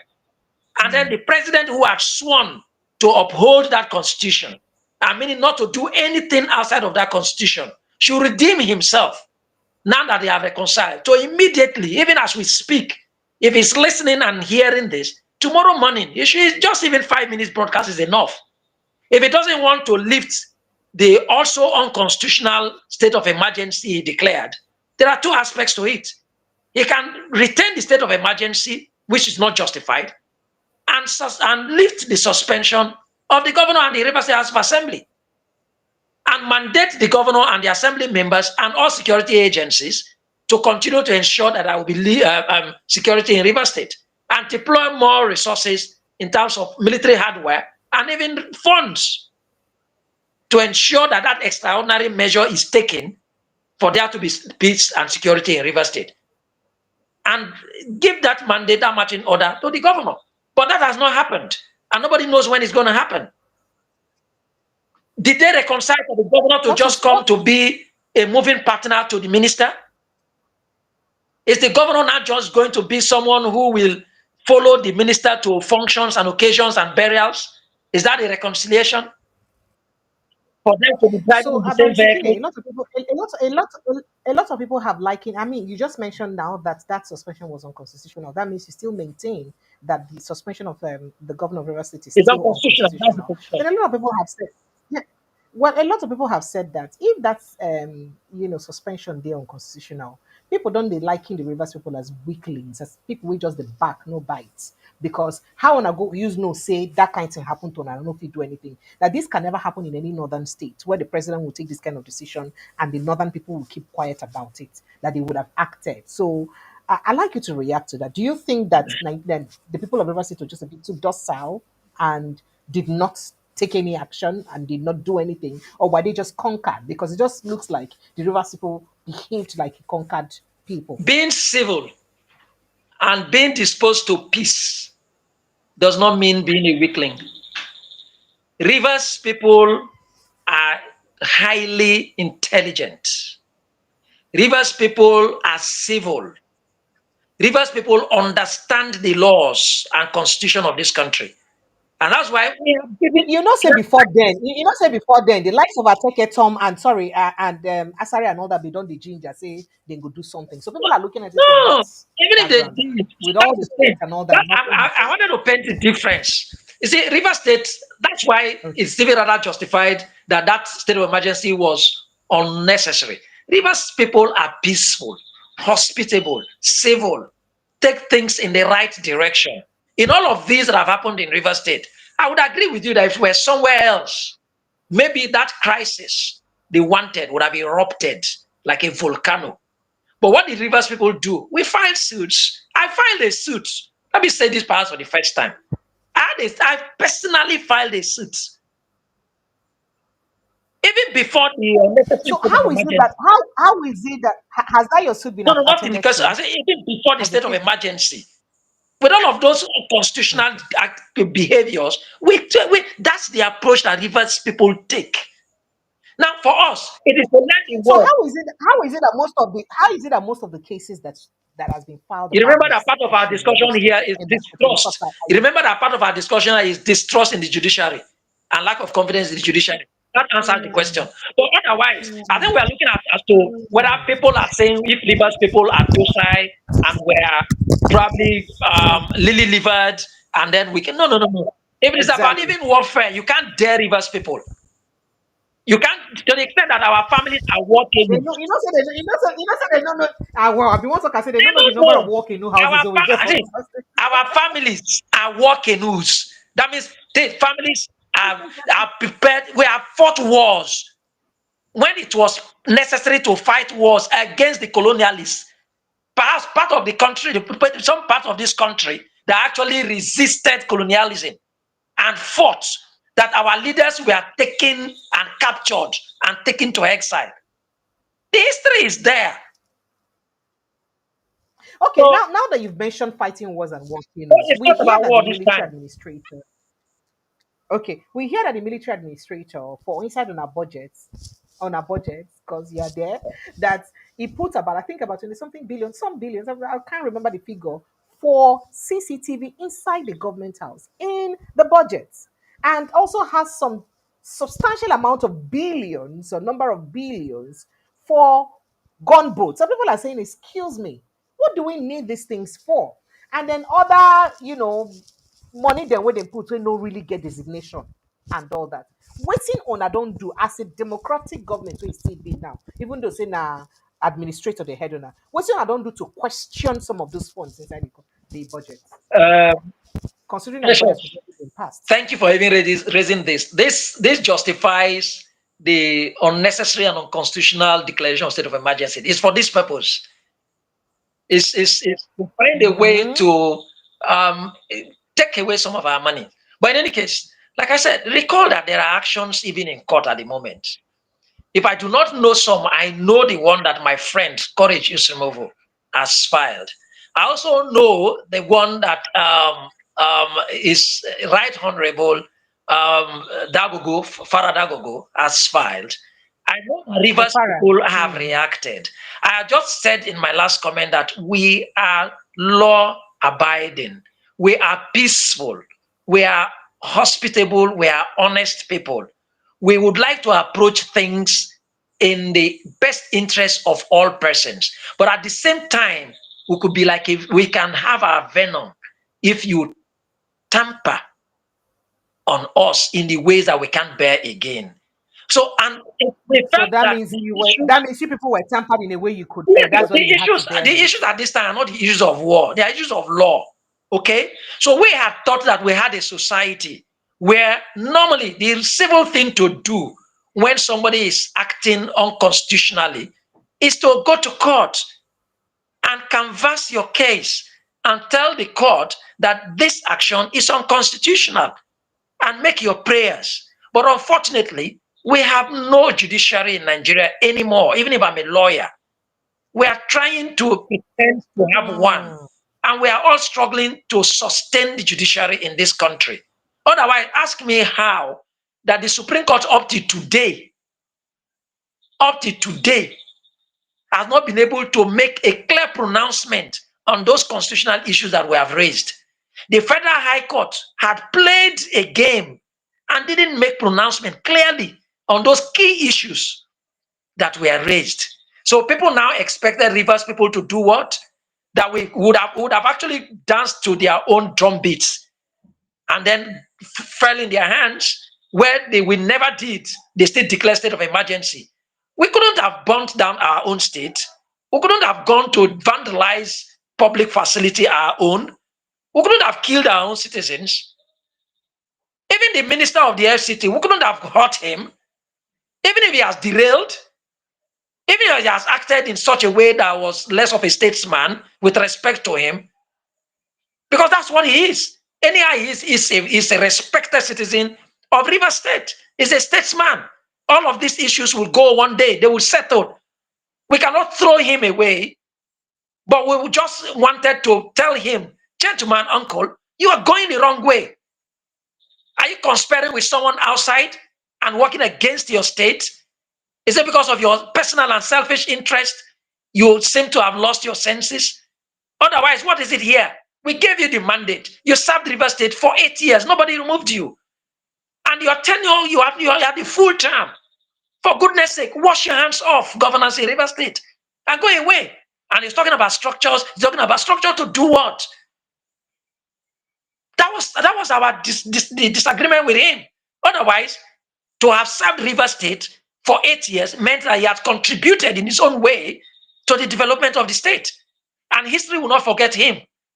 But after you've done that good deal, you want to now plunge us into some crisis that never existed at all.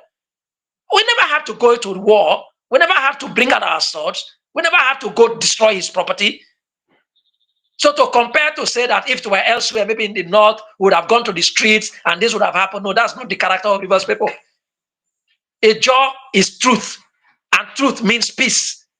So we can't be otherwise. We have told Nigerians the truth. We have come clear what the truth is with respect to our constitution, with respect to the law, and the respect to the facts.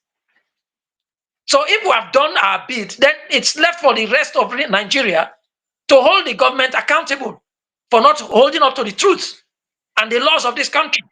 What, if I may ask, what is the general perception right now, or the atmosphere like in River State, especially considering the three parties involved right now, or let's say four of them? What is the general perception and opinion of people about President Bola Tinubu on the one hand? What is their general perception and opinion about Nyesom Wike, their son? And what's the general perception and opinion about Siminalayi Fubara, especially after he disbanded the Simplified Movement, his supporters? And then what is this general opinion about the sole administrator?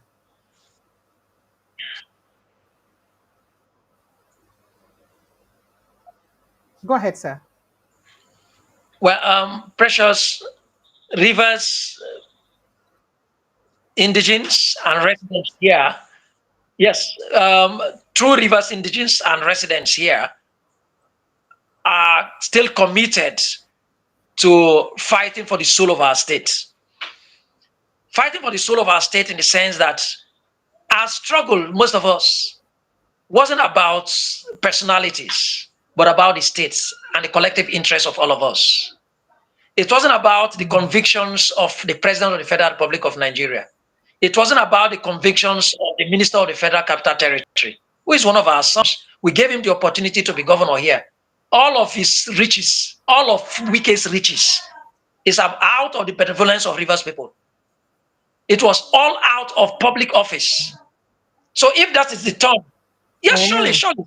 But he said his father, no, but he said his father No, owns plenty even of when he said businesses, so, and he when he didn't was say. president, he was driving Benz. Even when he said so, he didn't deny the fact that his first. He didn't say wherever he worked. He didn't even say his father left any wealth for him. He didn't even mention the name of any company that his father was the general manager of. I don't want to go there. He said different No, companies. I'm not sure that his father would even say so himself. But I don't want to go there. The point I'm making, let's leave his father aside. We respect elders in River State. We respect his father. He's a respected clergyman. The most that I know of him and most persons in River State know of his father is that he's a clergyman. He's a general overseer.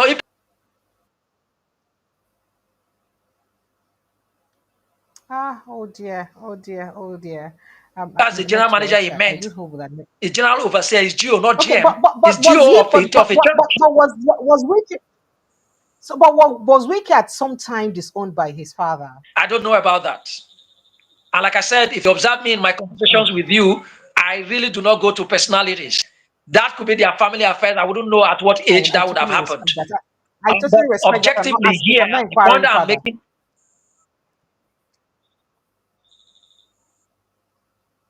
Thank you. I make the point that for Wike himself, that we respect him, we made him.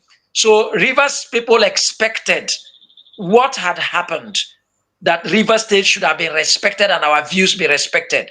We never were bothered about the conviction of Mr. President, which has played out, or the minister who is our son but has gone to join the president. We had a mandate clearly given to the governor, and then the governor was ruling us. We had not yet been dissatisfied. We would have moved our House of Assembly members to do the needful. But whatever has happened, I think you asked the question, what is the general perception or the pulse here? Rivers people are largely going about their businesses. Our expectation is that someday, all of these distractions will end and Rivers State will remain Rivers State and will forge ahead stronger. Nobody can take Rivers State away from us. Nobody can change who we are. Nobody can change Rivers State from where it is. You can't pull Rivers State and take it to Lagos. You can't pull Rivers State and take to Zamfara or anywhere else. If you even live here and go to conspire with anybody, you will come back here someday. Even the president tomorrow, we need our help again, our support. Who is sure of what is going to happen in 2027, even if Tinubu is a candidate of a political party, what the outcome of the result will be in Rivers State? I don't want to say that. I don't want to preempt what we will do with our mandate, with our votes. I don't want to preempt what the general... See, let's leave politicians. Wike does not control the consciences of even 1/10 or 1/100th of people in River State. It doesn't. Even the structure is talking about who are they, how many persons. The same to every politician. How many persons? I had made an analysis here, even the Amechi and all of that. Amechi is a single individual. But the most I can give to him is the number of persons he can influence with his money or support that he has given them. The same thing to Wike. Wike is a single individual. He can cast just a single vote. But I agree, really, as a politician, as a wealthy man who has billions now, it is the number of persons he will be able to buy with his billions that you can now add to him. But there are several other reverse persons he can't reach, or he may not be able to convince with his billions. He can't give me 100 billion naira and I will change my conscience. You may find one or two or three or four other persons like that. So let's leave the outcome of whatever will be in 2027 to determine what Rivers people have felt with the kind of dish, cold dish. I mean, vengeance is like dish served cold. And vengeance in this regard for us wouldn't be violence, but we will also respond in serving a cold dish to Mr. President when the time comes. And you understand that the only relationship we will have with Mr. President that will give us an opportunity to serve him a dish will be elections. Because he's from Lagos, we have here. It does his business, so it won't be in his business, it won't be in his home state, it won't be in his personal affairs, but it's in public affairs. So that I wouldn't know, even including our own son, the minister. The time you beware now that the time he was able to deliver the votes he delivered, however it was delivered to Mr. President, he was the governor here. But now that's why he wants to be in control. But he Perhaps cannot that's what even people be are in control saying. by being the governor. He won't be the governor. And again, too, at that time, he had not offended some of the persons he has offended now. People should not undermine even small persons, absolutely. You will never know that there are persons who had disliked him between when he left office and now. He too cannot be too sure. He will never also know how many persons he has lost that may not have opportunity to have spoken now. So let's leave politicians to All right, sir. politics and leave All right, sir. non-politicians to reality. Politicians act in flick Thank you, sir. in most times. Thank you, sir. There's something I want you to jump on because it's been trending and Nigerians have been talking about it. Just before I let you go, I know time is already fast spent, and perhaps I also open the phone lines. Now, the issue of Peter Obi working for Abacha, it's been trending and Nigerians have been talking about it. So I would like me to put an insight because earlier today, Peter Obi finally come respond again about the allegation of him working for Abacha and he published evidence for the capacity and in the capacity way in use work for Abacha. Now, the background to that conversation is that you know that there have been allegations that Mr. P2B worked for Abacha during his military regime from, I think, 17th November 1993 to 8th of June when he passed away under controversial circumstances.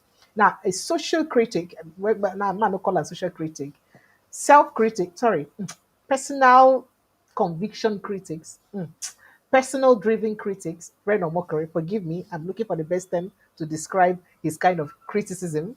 Okay, so that kind of critic, Ren Mockery, recently popularized the allegation during an interview with, the DeFreeze and Honest Bunch and all that, where he did mention that, oh, Peter B worked for Abacha and all that. And there was need to clarify that. Now, Peter B subtly clarified that during an interview with Arise Television with Shewon Kimaloyi during the week, I think on Sunday. But it looked like it wasn't enough. It looks like there was a bit of contradiction in the statement he made. So he had need to want to do that again. And then he released this publication earlier today, this reaction to that earlier today, where he reacted again to how he worked for Abacha. Now, he explained that he and others visited the then head of state as traders and importers that he is, because he's not where he still is, to fashion out a solution to address the prolonged delays and clearing goods, in clearing goods at the port. Because he said at that time the ports were very congested and it was difficult to clear goods, and there was that panic. So he stressed that he had never met with Abacha before. The meeting and that encounter with the then head of state was not political. He said we appreciate, you can see the statement, so I don't want to go further, reading out all the statement. Now, what we need to, and then he also published evidence of documents. I think the letter of appointment for that, in that committee where he served in that capacity. So he published the evidence. Alongside that, the evidence reflects the other members of the committee who were parts of that appointment. Now, I'd like to know, why are we taking this issue so serious? Or should we really take it this seriously? Because we have to hold our government officials accountable. That's a question. Because some people are saying, okay, hey, wait, hello. How many times have we held President Bola Tinubu, who is the commander in chief of our lives right now in Nigeria, this much accountable? Why should whether or not P2B worked for Abacha in the past be a problem? Why some people are saying no? If you're claiming that that you're good and transparent and that you're a good individual, you should be good at all fronts and all that. So I'd like to take your reaction to this. Yes, thank you.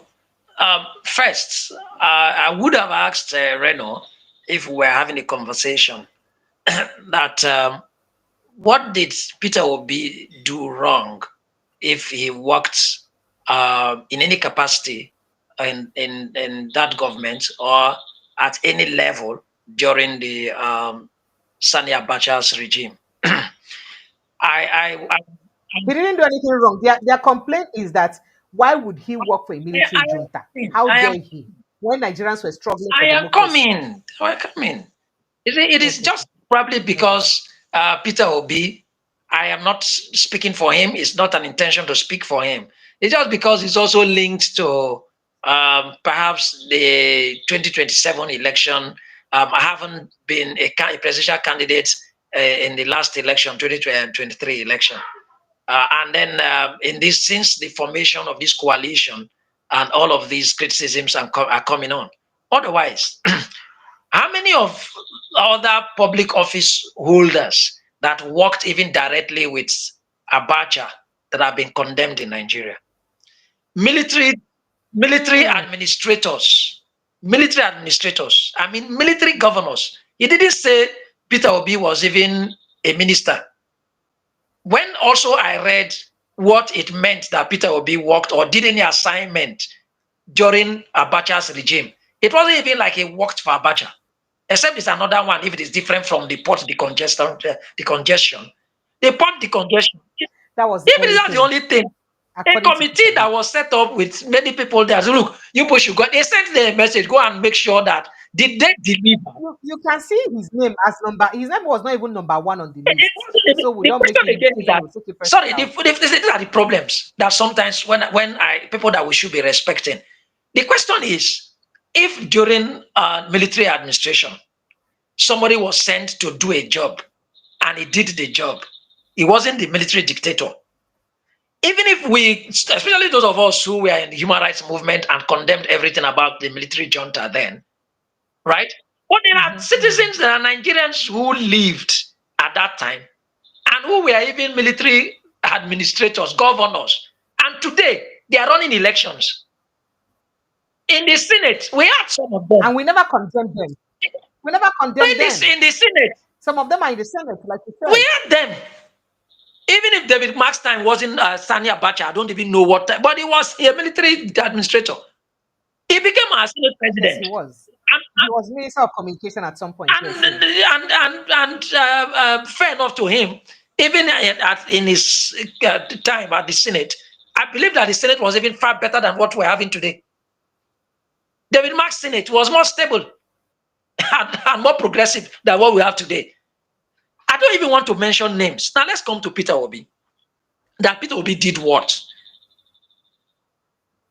That he was given an assignment in a committee to ensure that there was no decongestion. I mean, that there was no congestion around the port for him and one other person, a particular port, to clear. The question is, when you criticize like this elsewhere, is to say they gave you an assignment to do and you failed.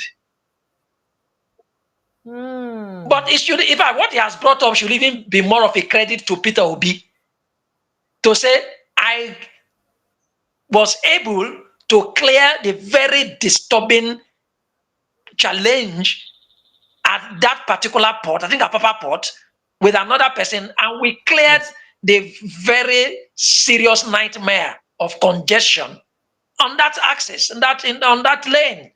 And we cleared it and delivered our work and gave our report and hands off. So the criticism should be should have a purpose. There should be objective. Do you want to correct an ill? Sometimes when we speak, for instance, if it's on legal point of view, it is to identify the legal issues, identify what has been done wrong, that's unlawful, illegal, and unconstitutional. Reference the provisions in the law, and then proffer solutions and hold strongly what should be done right. I wouldn't just come to say declaration of state of emergency is just bad. And no, I am saying that the same section, for instance, this is an example, that the president relied on, did not vest in him the power to suspend the governor or a House of Assembly. Even the subsection 3 of that section did not create in the power in the president to unilaterally do this when the situation did not show itself. That is how you criticize. But to just say, this Peter Obi safe, when Abacha is that a devil now because he has passed? Some of the things that Abacha did, some of them even took advantage of them. If there were institutions that were established during Abacha's regime, maybe educational institutions, they are standing there. If there were developments that he did, they are there. Just like you will criticize the military administration all through. But the refineries today that we cannot even turn around, we are all built by military administrations. But that is not to say that as a human rights lawyer and then someone who had actually also joined in the movement to ensure that we stopped military dictatorship in Nigeria, that I'm justifying military dictatorship. But not in this regard in the argument of Reno Omokri in terms of criticizing Peter Obi to have served in a committee at that time. There were decent Nigerians who had different responsibilities at the time. There were ministers that were civilians in military junta, and then they were decent human beings. I don't think that all of them were that. They respected names as King Gibe and some other ministers of finance at the time. When I was young and I was hearing their names, some of us were aliases. That is, we are also known by those names. So I don't have much to say than to say that, man, these are not the conversations we should be having now. We should be addressing critical issues of governance and development in Nigeria. And if the government we have today is not doing well, we should put them on the hot seat and then tell them to focus on because governance. I was also going to say something. It looks like the personality of Peter Obi has come under attack more often in this. It is not unexpected. It's not unexpected because it's probably than even the president who is our leader. I was going to say. Why do you think so, though? Why do you think so? Well, one thing I know is that a bright color would always attract every eye. Things. And then where there is a sweet smelling nest, or if like flower, that's where you will observe that the bees will go perch. I have not said anything. I have not said that Peter Obi should be a preferred candidate for 2027 election. But just because of what happened in 2023 election, he gave a first attempt and look at the outcome. And apparently, really, I am one of those who believe very strongly that if our election was truly free and fair in terms of the real outcome, not the conduct of the election, Nigerians conducted themselves largely fairly in that election by voting the candidate of their choices. And in the reports we have got across the country, Peter Obi's Labour Party won that election. But unfortunately, even if the courts have decided otherwise, and today we have a president, unfortunately, the election result went the way it went. There's a difference between the election result and the election itself. The election could represent a different fact. It's happening even in organizations today. It is not in any way. Okay, let me just say, it's not that I'm eulogizing my organization. When I told you I was in Lagos during the weekend, was for an emergency NEC meeting of the Committee for the Defense of Human Rights. And one of the critical issues we had to address was to ensure that the organization remained strong in its drive for integrity. So that the election that was conducted in Lagos for the CDHRO Lagos State branch that has seemed to drag the organization to some reference that didn't seem plausible to us. We immediately had a NEC meeting and we reviewed those competitions and resolved that a fresh election be conducted. We cannot tolerate a situation where election will be conducted and it will be reported in such a manner that there was overvoting. It can't happen in CDHR. That, so that means if a little organization like that can conduct and insist on free and fair Exactly. election, that means And the then the whole whole country country and then should we have are done joking better to here. get it to the street. Because we are humans. If something happens, we must be let me quickly upright to be take able this to call. say this is wrong and make it right. Thank you very much. Let me quickly take on this caller. Thank you so much. I have to let I, you go, I, right? I, Thank you so I much. pray, Let I me pray let you you do, go. sir. I appreciate it. I know that people are willing to ask you questions. No worry, any question where they ask, I will bring and call your months. Make it really I expert to appreciate it. answer. Thank you very much. Thank you so Yes. much, sir. I appreciate you. Thank you so much. One day we'll make you proud. Don't worry, we're growing. One day we'll God make is you proud. good. Thank you Thank you for very joining much. us, sir. Thank you. Do enjoy the rest of your Uh, evening, sir. Goodbye. Goodbye. All right. Barrister Henry Akina is one of the finest lawyers we have in Nigeria. Very intelligent, very, very intelligent and in-depth. You need him in your life, by the way, if you have any legal case. Hello, good evening and welcome. Yeah, thank you very much, Sister Precious. The thing is that I always enjoyed your program. Thank you, sir. I always want to listen, but at the only point, time difference, and making sometimes I don't really know You when. miss out, and that's why I do messages to some of you because of the time difference too. Because I totally understand Yeah. that. Meanwhile, what's your name, Sam? Where are you calling from? Okay. Well, my name is Bishop Joshua. I'm calling from United States of America, All right, sir. precisely California. All right, sir. Precise. All right, sir. Welcome. So go ahead and jumping on any of the conversations that suits you. Well, no, the only point that, like I was just trying to comment on one of the pastors. He said he was praying for, he has prayed for Igbos, maybe under a course or whatever. I don't know the language he applied, he used. I just want to make a comment on that. And one funny thing, I've traveled around, I've discovered something that when you are successful in life, you are bound to have too many enemies. So Igbos are successful. They are not hidden. And because of that, the enmity is expected. That's my belief. The enmity is expected. And if you are not hated, you might not be able to advance. When you're comfortable, you can't fight to succeed in life. So Igbos are hated. Anywhere they find themselves, they try to create a mark. Even in the United States of America, they are making headway. And most likely, I strongly believe that if this gets better in Nigeria, if this gets better, you will see the effects of the gift getting manifested. Just like I told someone during 2023, I told some people, I said, if Tinubu wins the election, things is going to be difficult. The economy will be difficult. Things will get high. But if Obi had won the election or wins the election, things will go down. Why? Because a lot of people will be willing to come down to invest, and the stress we're going on now in Nigeria may not have taken place.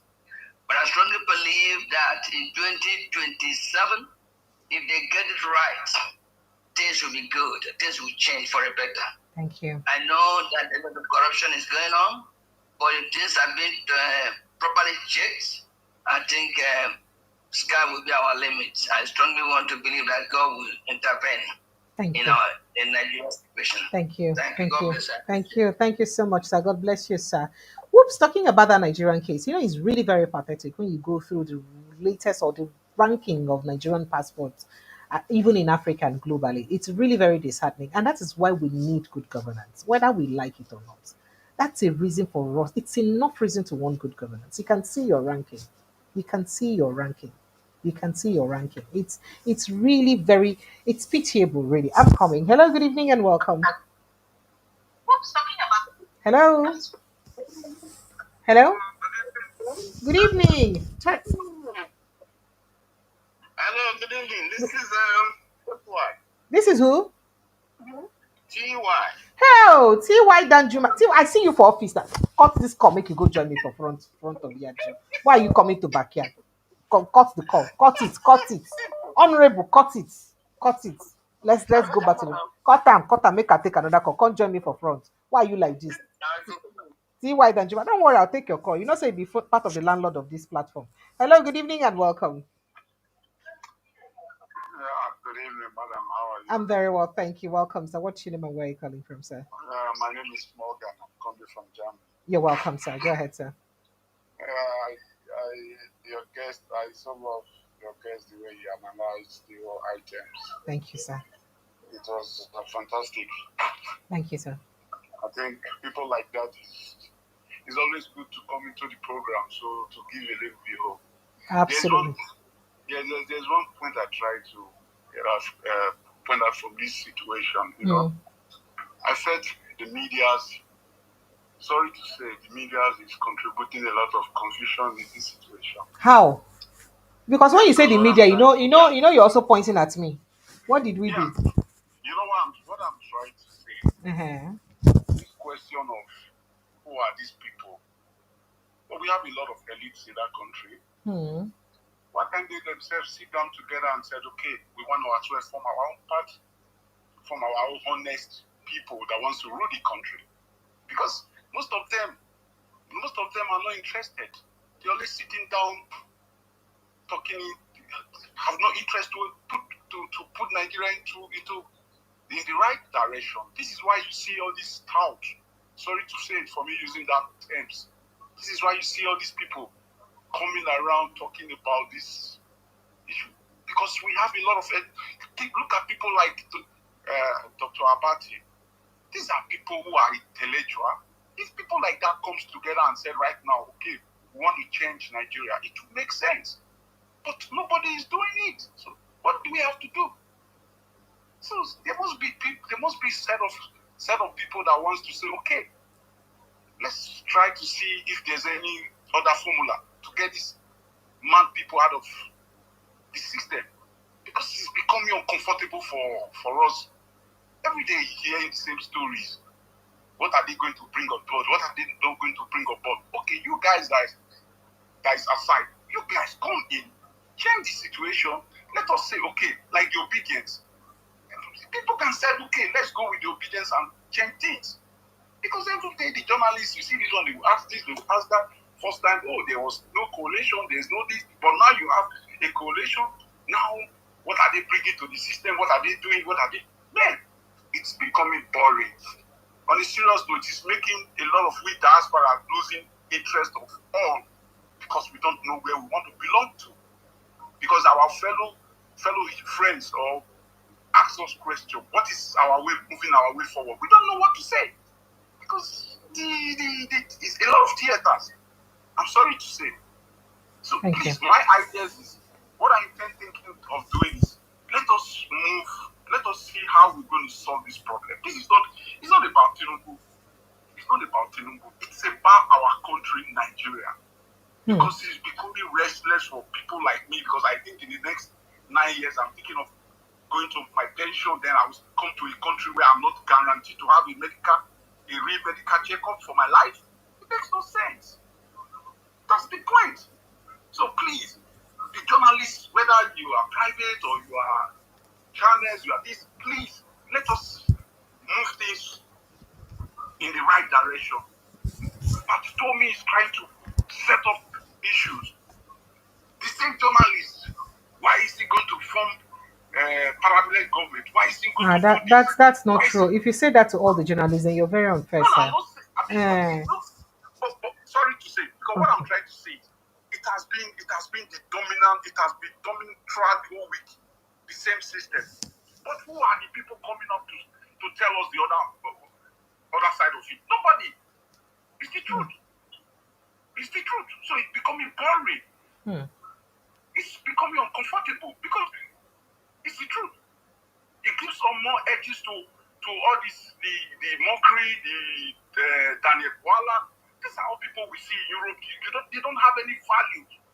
They have no values. The only value they have is when they come to Nigeria and start talking with the president. You think these are human beings. They don't have values. They should be ashamed of themselves, every one of them.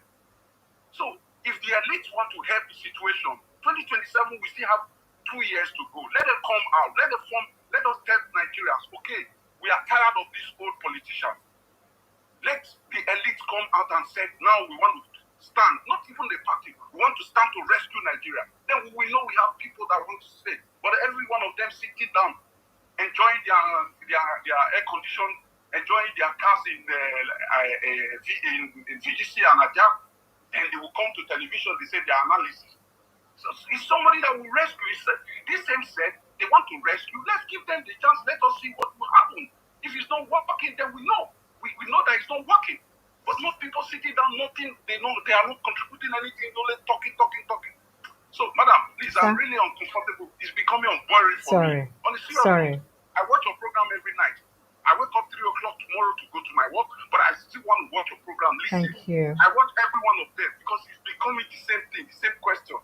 Why is the coalition? Why is that this? Why is that? Man, what the hell is going on in that country? Like, try, let's fix things. I mean, we did in Germany here. We did that. There was an election run before you could know. SPP were ruling. Everybody decided, oh man, this is not the right government now. It has to go, and then quiet. Even the party member did not even cry about it. But Nigerians, you talk this way, you talk that way, you talk this way, you talk that way. Man, we know the wicked. Look at how that guy put the situation of Rivers, Mr. Emeka. That is how. And talking about, you see, the truth is, talking about the coalition, I want to be very frank. I'm not from the north. Obi cannot do it alone. The Northerners, there is no way you can do about it. They have the power of the vote. Whatever you do in the south, you can't do it in the north. That is a point every Nigerians have to.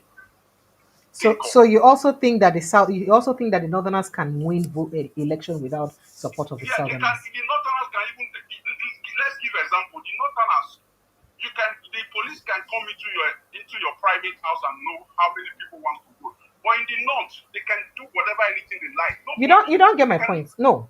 You don't get my point is that do you think the North can win an entire national election without the support of the South? That's the point I'm making. Do you think it's possible? Yeah. You see, when they need the both sides.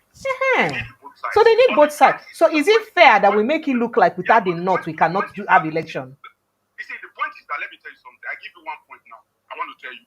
We talk about the obedience. You can talk about obedience in Lagos. You can talk about obedience in East. But can you talk about obedience in Ondo? Can you talk about obedience in Ekiti? This is the point. Can you talk about obedience in Oyo? Or that Oshu? So you should look about it is very unfair for you to say that, sir. No. I'm coming to you. I monitored. I personally reported and monitored the 2023 election. And I can tell you for sure that people voted for Peter Obi across Nigeria, very well within the middle belt, and even in the southwest. In fact, you have seen most of my guests that come here that are from the Yoruba extraction speak about him. Now, this is not about him being my candidate or no, I am not in support of anyone. But everybody does have support from every quarter of the country. That's the point I'm trying to make to you. So I'm saying that maybe because people are clamoring for Peter to be here means that he has little or no clout in other regions. That's not correct, sir. Nobody would have expected that Peter Obi would have won Lagos State when Tinubu was there, in Tinubu's Lagos. But it happened. In fact, it happened beyond what the INEC results showed. Okay, good. Do you understand? So, I mean, let's not okay. Point. You said 2023. Order? You said 2023. And now we plan in 2027. The same government, the same strategy, every people call the same president. He's a strategist man. He's a strategist this. Then nobody thought Peter Obi was going to do his miracle. I don't belong to any party. The point is just that I'm a Nigerian. But what I have seen is Obi is the real man to talk about. But the point is, the next man sitting to you, what I'm trying to, the next man sitting to you as from the south or from the west or from the southwest, southeast, do you trust him the way the northerners trust themselves? That's the question. Some of these guys that you sit down, they are talking about Obi right now. When it comes to times of election, you will see a lot of them will not vote for Obi. No, no, again, sir. I'm sorry. I'm sorry. No, I'm sorry to say you're being very sentimental. Let's be fair now. Okay, Let's be fair now. To be a northerner, I'm not a northerner. I'm from No, I am not saying you're sentimental to be a northerner. You're sentimental in your judgments. You're not fair in your analysis. It was the same way that they called them that year, two people tweeting from a room. Nobody would have known that they would have put 6 million votes after the alleged and purported rigging. After the alleged and purported rigging. You see, when I said the journalist, you were trying to a little bit sentiment yourself out. But the way it looks right now, everybody, I'm not voting for Obi. I've never voted in my life as a Nigerian. But the truth is, being a Nigerian, I have right to express one thing. I am not saying you cannot express your rights now. You're expressing, and me too, I'm telling you what the other opinion. Oh, so is it wrong for me to just tell you what the next opinion is? It makes no sense. If that should be the case, it makes no sense for anybody to talk about the situation, about the coming to the program, try to share ideas. No, that's not fair. No, you're not being fair to me. You made an assertion. You made an assertion that is incorrect. Should I let you fly an assertion that is no, sir. No. You have also heard me here. You have heard me here counter obedience. I'm sure you've heard me here. I have countered obedience. No, sir. No, what you're doing right now, you're bullying me to shut up, and that's very unfair. You want to bully me and call me to shut up, and that's very unfair, sir. No. That's what you're trying to do, and that's not fair. You're not being fair to me. You made an assertion that is incorrect, and I'm telling you from my experience as a journalist who reported the election, like I have reported several other elections. I've been in the media industry for over 20 years. I'm not a kid. Do you understand me? So from the journalist, from my point of view as somebody who reported the election, I am telling you that what you're saying is not exactly what I perceived as somebody who was on ground. And you're arguing with me that I'm trying to shut you up like other journalists. No. And I said one other side. I said it's now. I said that's 2023. I said, do you trust the next person who is from the south or the southeast? Do you trust him for him to be the same who voted for Obi for 2023? That was the question. That was what I brought. So in the same, if you had said this and also mentioned it, that do you also trust the next northerner who voted for President Bola Ahmed Tinubu that he will vote him again in 2027? Do you also trust the next person from the south side, perhaps, who voted for Atiku Abubakar, that he will vote for him in 2027? Do you understand? You balance the equation. The point is that the northerners are more united in terms of themselves than we the southerners. Because why we are finding things very difficult for ourselves is we the southerners we never trust ourselves. We never belong to the same thing. That's the point. If you like it or not, we never belong to the same thing. We always attempt in betraying. So you think the northerners are more united than us? Do you also know there is a part of the north who will tell you that? Do you know there is part of the north who will tell you that they don't believe in Atiku Abubakar because they don't believe he's northern enough? I went to a military school. We were all in school, in command. In this time, most of the northerners, they have their best time than we southerners. There is no way you can run away.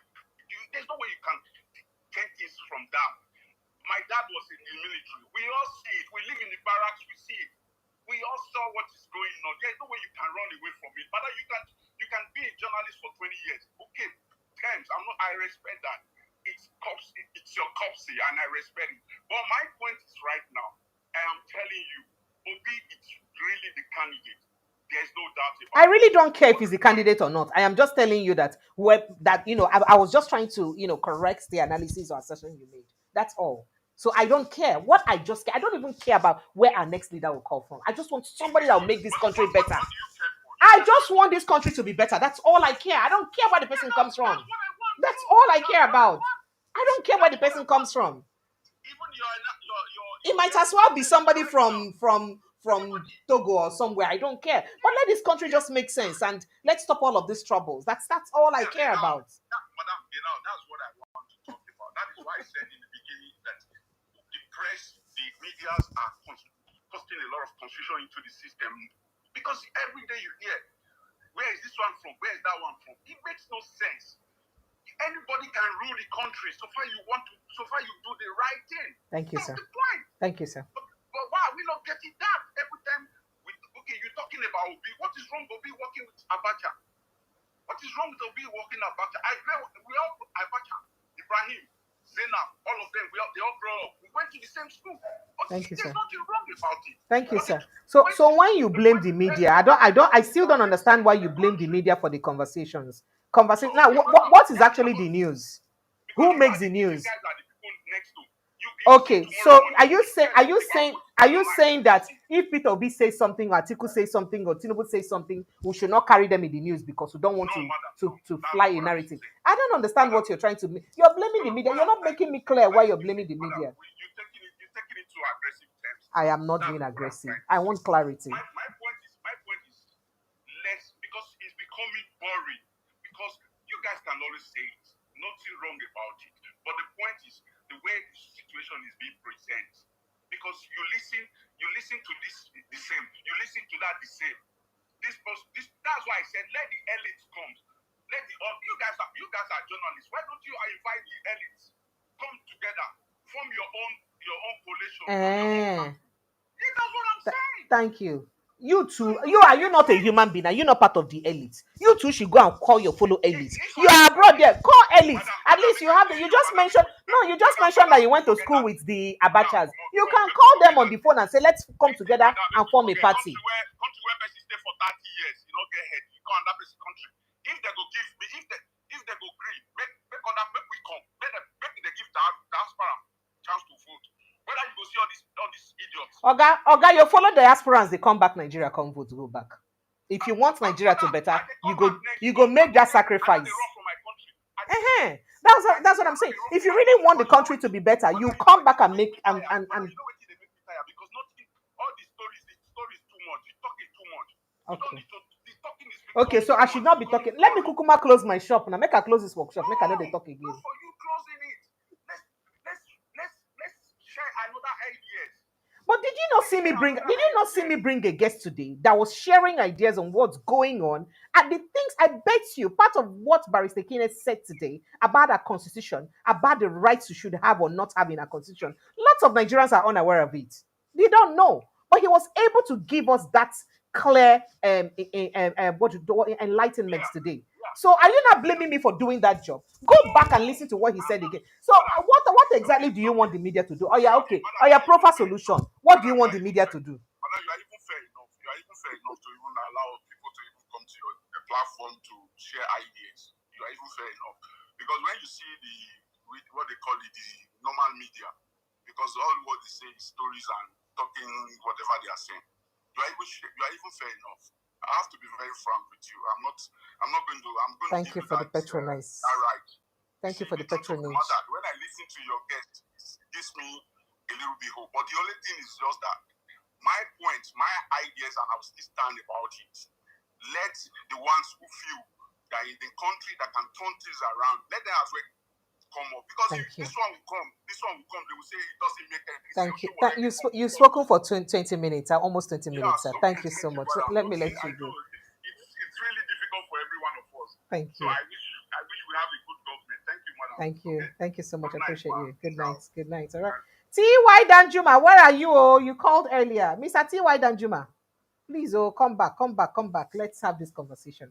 So, yes, I was showing us how badly our country has, it's doing, as a matter of fact. You can imagine us being rated together with Sudan, Nigeria, in terms of power of our passport. It is very embarrassing. So sometimes they don't see the things the way they happen for our country, they get ripple effect for all of us. And I'm waiting make if they see our passport for anyone and they look at one kind eye, like see something they do us for body. These are the kind of reasons we maybe they look at passport somehow. You understand? One. Hello, good evening. Hello. Hello. Is this T.Y. Danjuma? Now, Why you come up for Frontier now? Oh yeah, talk. The clear that place well. So I don't want snake to come Oh, snake won't bite you for that front. No vex, no vex. Vex down, no. Welcome. Good evening. I did fine. How your side? Thank you so much. Thank you for the guest. It was very informative, very educative, Thank and you. unfortunately, the only problem where I get is River State people. I get to mouth. No vex, no vex. Make I no give you back our own mouth. You know, say na only you have challenge for this show. I beg.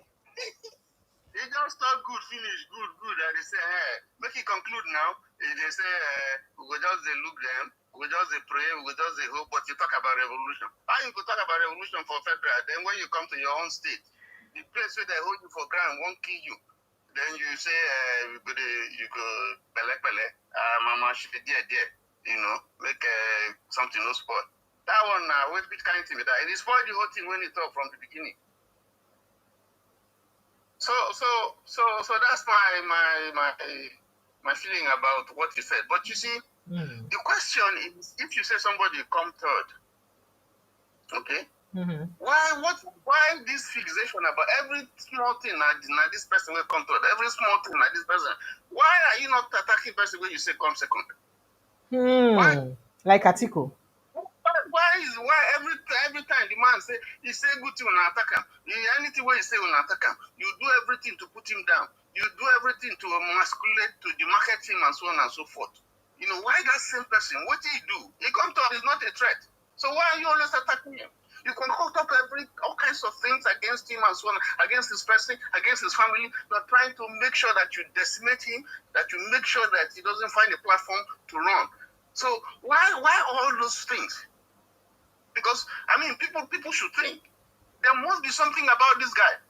Where we want to attack him, we concerted effort, pay people money, every week. Maybe they chase this one, maybe they attack him, maybe they invent all kinds of things, invectives and so on and so forth. Well, why?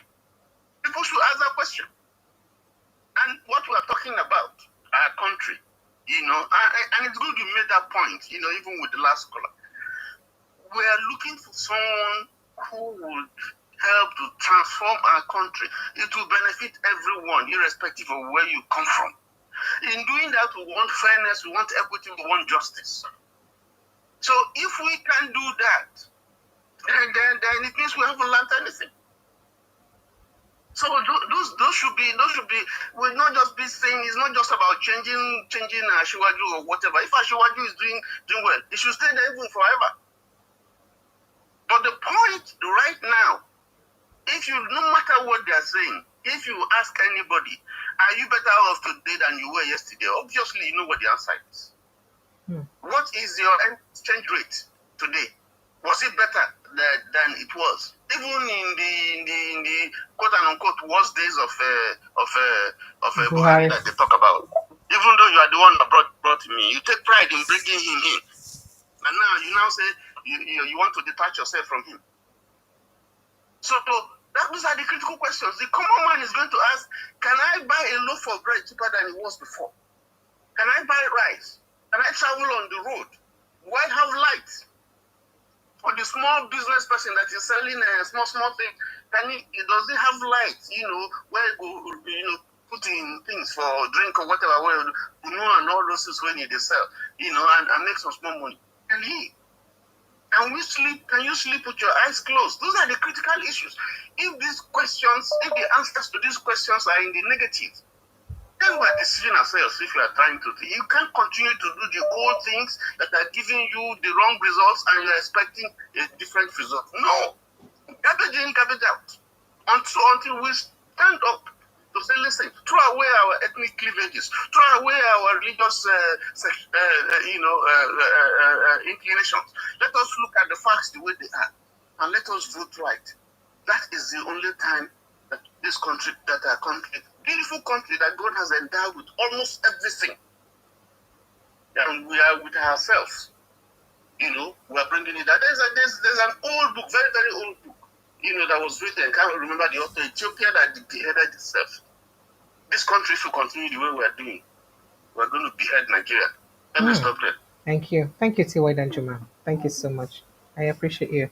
All right. I get somebody from my backyard. Rev Peter Dogeni. Oga Dogeni, how you dey? I didn't find you Dogeni. pronounce my father's name well today.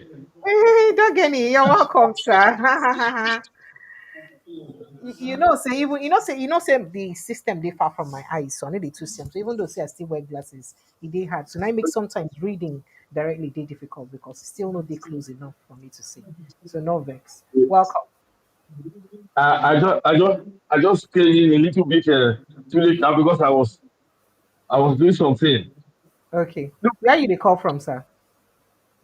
Okay, I'm calling from Spain. Okay, go ahead, sir. Very quickly, sir. Put mouth for talk. The, the the truth is that these people are attacking Obi because everyone knows that the only opponent that they have, the APC has, is Obi. So from because before the 2023, they don't care about him because he was of no consequence. But after the election, they discovered that they made mistake. If not because the election was with left hand, it, it, by now nobody would have been talking about Tinubu because the election was completely out of their hand. Okay. So, because it's only in Nigeria that you can get election from the court. That is where this man is there today. It was in other places before.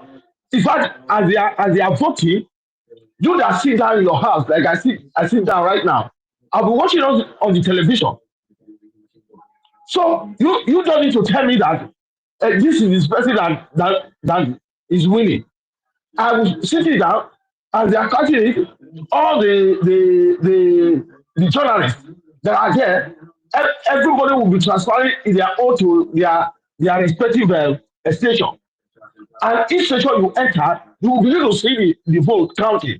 You begin to see how it comes, and you don't need somebody to tell you even before the father declare the result.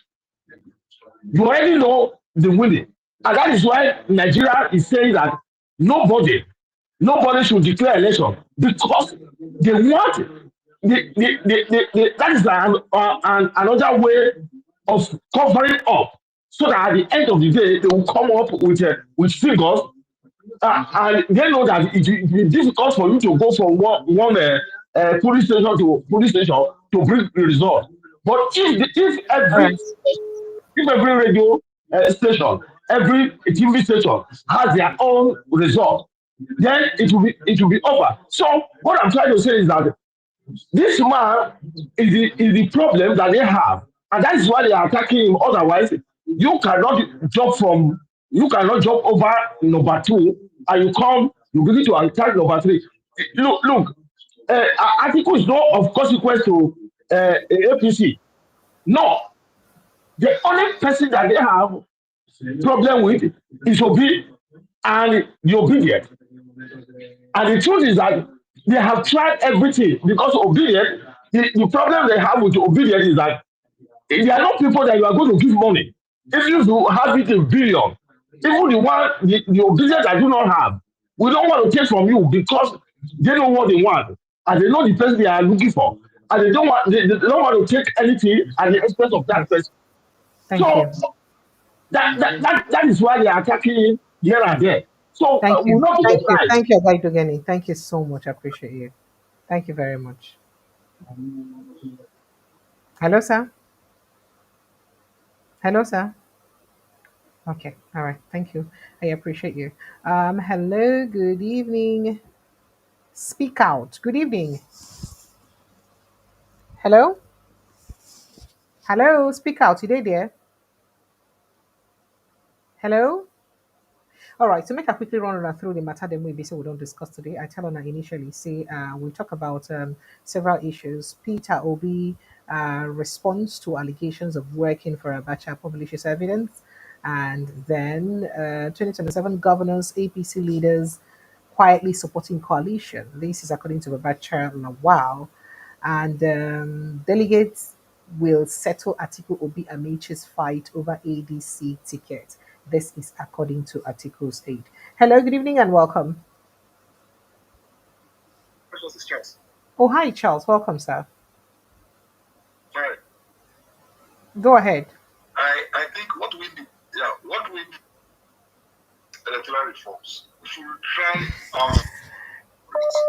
because if we don't succeed in getting it, these guys will still make their way.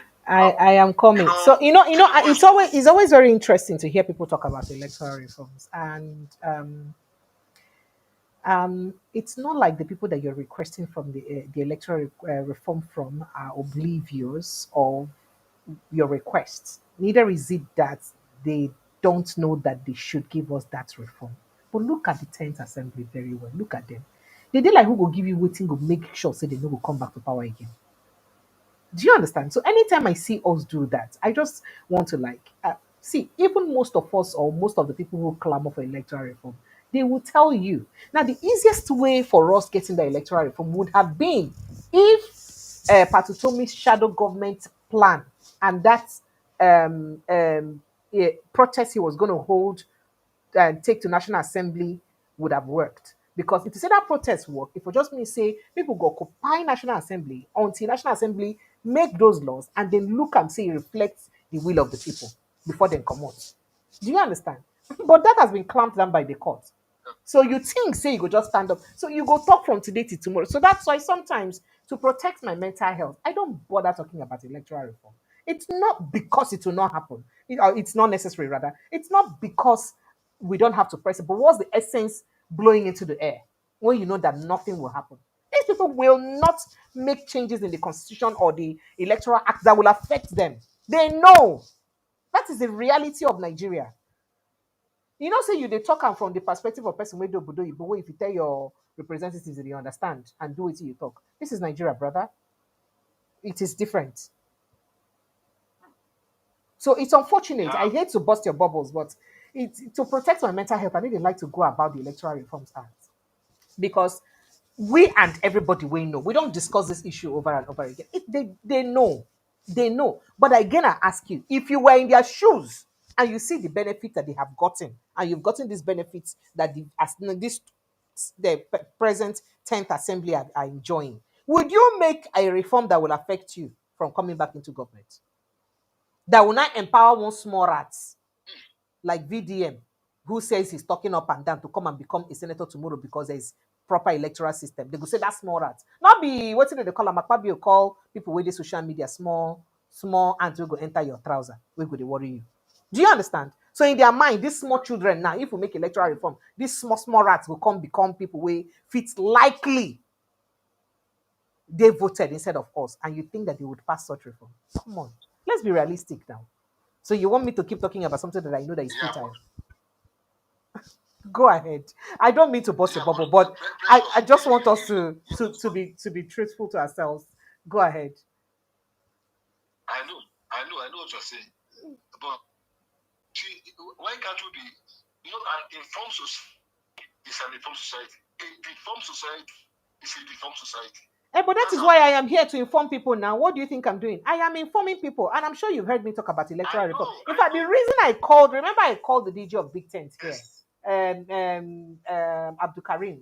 He came there that day. He taught us about the shadow government. He said, "Am I doing it for nothing? You people are not paying me. Oh. I have my days hustle. So for me to make out time to research and search for these people and bring them here, it's because, in fact, one of the desires I have for this platform is for us to even cut out except of these conversations. Like this thing that Barrister Ekine said today about constitution and human rights and our rights in the constitution. I'm sure most Nigerians don't know. Imagine cutting out except of what he said, transcribing it to Hausa, Yoruba, Igbo, playing it in our local radio stations. Do you understand? Imagine that.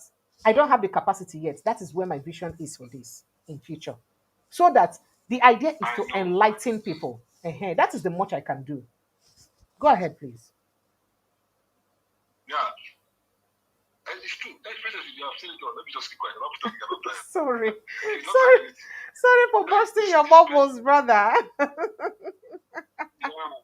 I did so sorry. Thank you. Thank you so much. Good night, my brother. Well done. Thank you.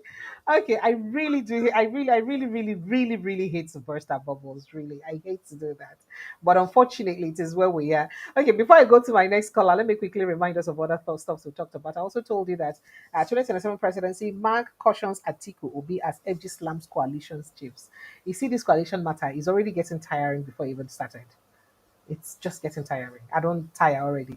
2027, Kwankwaso faces tough decision moment as more heavyweights flawed ADC. Now, to do or not to do. As a matter of fact, Oga Ganduje, they don't unveil him as the fan board chairman. And then Tinubu didn't make Buhari president in 2015, but Mustafa and I talked that one. And 2027, we don't owe you Nigeria's presidency. Show me shades article. Spokesperson shading Yoga. And then Dangote praises Tinubu's visionary leadership, economic moves in Lagos. Anytime I see this Dangote thing, I just remember what happened in 2015. How he was standing by good luck Jonathan Gidigba. Immediately they called the election result and it was Buhari. We saw him in Buhari's camp. It is interesting. So yeah, insecurity. Right activist urges Southeast governors to enforce anti-open grazing laws. Make I go enter inside my studio again. Make I see who did for my backyard. Hello, good evening and welcome. Mr. Pansa, Uncle Pansa, Yeah, good evening. so It's how are been a you? long time. I hope we're It not has going to been. fight today. I've been mad at you, so I boycotted your channel for a little bit because Oh, you did? I've been upset. Yeah, but it's okay. You're Oh, doing yeah. a But you see, fantastic we did job. not even miss you. You see, we did not even I miss you. know It's now not fair. You because I'm see, here in we did spirit. not I've even been notice. watching. I've been there in spirit. That's why you didn't miss me because I'm there listening. Oh, stop it. I like But it. you had a lot of Welcome. people, and things are heating up.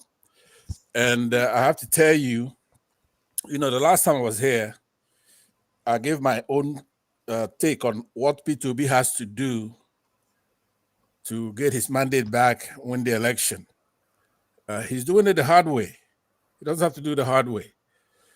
If you look at what happened, no matter what Goodluck Jonathan is saying, what happened the last time in 2015 Mhm. was that America did a regime change in Nigeria. Okay, I believe that Obama tried to have our Senate pass some homosocial bills or whatever it is that he tried to do, but they succeeded in having the government replaced. It was the United States calling Jonathan, tell him to get out of there because it's going to be violence and stuff like that. And he's chickened out and he left. So what P2B has to do is to make the connection here in the United States. I believe the opportunity is there for him to do that. If he could get that done, and then we'll conduct an election and the United States put their eyes on the United Kingdom to let them know that we need that country to pick their leaders. It's affecting the United States. There's a lot of people here in the United States who rather be at home. And Trump wants people to go back to their countries, and we would love to go back to our country. I hear that some of you who are already naturalized, there's even no more guarantee on your naturalization. There are things like that, but I gotta tell you, it's just love of country. We're okay here. We're American citizens. We love the United States. It's a lot of money here. We have money coming off our ears. But those who are home, they keep thinking they're more Nigerian than we are. Or we're gonna leave it for you guys over there. No, we're not. We're coming back. But that's issue with Trump's administration's immigration policies. But most Nigerians are solid. There are a few who are not, but most Nigerians here are I wish millionaires. our politicians are not solid anyway, because I mean, those of them who got citizenship by naturalization, especially because of investment, saying say anybody will get questionable character, then go revoke them. So No, no. I just wish that some of those politicians they go revoke their own. No, this is just a Yeah, no. wishful thinking. What it is that We're Trump just talks a lot of nonsense like that, right? I'm a Trumper. I like Trump. He's a good guy, but he talks a lot of nonsense, right? We have laws here. Do you understand? The president is not king. He has his policies. Yes, maybe there are some people who have questionable stuff in the immigration, and then he could harass those people. But most Nigerians are solid doctors, lawyers, business people. here, they don't have any problems. We have a few who came here legally or overstayed. But you know, I gotta tell you something. We have a country to go back to if we have to. Our country is good. We have people, terrorists and others take over our country, crooked people. But the land is still there. It's still our country. We love our country. We're getting ready to come home and take it over. But before I let you go, here's what I'm going to tell you, Precious. Peter Obi is doing this stuff the hard way. He is the choice of the people. He has an impeccable record. He's a good guy. He comes from the southeast. He's an Igbo man, for one thing. One of his biggest assets is an Igbo man. Now, he cannot say that I can. There are a lot of people who are talking nonsense, right? Who are talking nonsense. Or, oh, he's an Igbo man. Can those people be an Igbo man? They can't even be an Igbo. They're not qualified. So let me just say to you that. They don't do. Let me. The major thing I want to say is this. Listen. People come here and they just talk all day, right? You don't say anything when I'm talking because you want me to be be quiet, to poo-poo my speech so that I don't come off strong, right? Here's the last thing I wanted to say to you is that there are only two ways Peter Obi is gonna get into that. Go ahead. Right? Two ways. Number one is what I just said. He needs to make a connection to the White House, reach out here to the United States, to the House, to the Senate here. Let him credible election, and that Britain has to let us for the first time pick our leaders. It's crucial this time. We have to do it. That's one way. Now the other way is that a lot of these people who are talking nonsense as if we're Nigerians here. And for a start, I'm here in the United States, right? But I'm a Nigerian, right? Therefore, there are people who want to make sure are not participating on that day of that election. They're either in jail or they're 6 foot underground. That we have to make that list. Those people who go and rig our elections because they're tough guys. Right? Even some people in this coalition, people like Erufai, all these people have to know that we have to have a clean election. We don't want to rig for Peter Obi. We don't want to rig for Atiku. These people, MC Oluomo, some people in those states, right? This time, Nigerians want to make sure that some of these people are not walking around on the day of that election. Somebody like Wike, he ought to be in jail or stay away from polling booths. He ought to be where we could see him that he's not rigging any election or on the ground, 6 foot. We can't be doing this and they just think we're stupid. We're not stupid. We're just slow to do the right thing. We're going to have a candidate like Peter Obi, and then we're going to be doing all this. A country that has not produced any leadership since 1960. We have somebody who's impeccable. He won the last election. He's beloved in the entire continent, the entire world. There's not even Obama is like Peter Obi. And everybody knows that. Now, I get irritated when people say, oh, it's the turn of the Igbos, or Igbo man is not going to be president. You first of all, go and admonish those people who say that kind of nonsense before you admonish me, who is upset because they're saying it. Am I supposed to be ashamed that I'm an Igbo man? Do you have a better tribe in that continent? People who's been to war, for one thing. Why don't you ask those people how many times have their people been to war? Thank you. And I made some Obinigwes and everything out there. We have to have some respect. Just because you're voting for Peter Obi doesn't mean we can't talk. Don't vote for him. Anyway, right, thank you very much, Madam Precious. I appreciate it. Thank you. Thank you so much. I appreciate it too. Thank you. Well done. Oyi, one of Oyi. I appreciate you. Thank you for the super chats. Thank you so much, Oyi. I see. Mr. Flagship, where in the world have you been? I've been to London to see the king. You abandoned me. I don't want to sing that song. For where I can't see the here anymore. What happened? What did I do? I know, but hey, I did follow you with my radar everywhere when I like my village people. I did tell you. I did tell you. How Welcome, you did now? I did fine. Now your side, bros. You don't tell. Well, you don't tell. But I did watch you. It's just that where I did there, and then if you get time. I never see your brake lights now. You don't say for this end, I don't see your brake lights. if you I know make know, noise. and well, you're going to see me more often now. At least Thank you. I don't clear my plate a little bit, so Thank you. I Thank could you. get time Welcome. to fit to talk to you. Yeah, Welcome. Oh well yeah, now done, make well it start for talk. well. I just You actually I see, don't you know see, what to. Pansa don't they talk now. They talk saying you know get that kind of welcome where I welcome you. You see, you see jealousy. Are Uh, you Niger Delta? If I talk, now you go tell me say am I Igbo? You are you Niger Delta Pansa? Are you Niger Delta? I Go did ahead. tell you. Well, I actually wanted to thank you for the guest when you Mm, bring today. You see, okay. this you need to do a part two of this one. I Mm, did big, yes, so I did big about education for grassroots people at home. You mm, see, this thing we call our constitution. It's something, and you're right. Our people don't know about that mm, document, and even if they know, say something like that, they don't know what it mean, what it they inside, how it affect them, within their rights and even their own roles and responsibilities as far as Nigeria is concerned. That document guides and provides.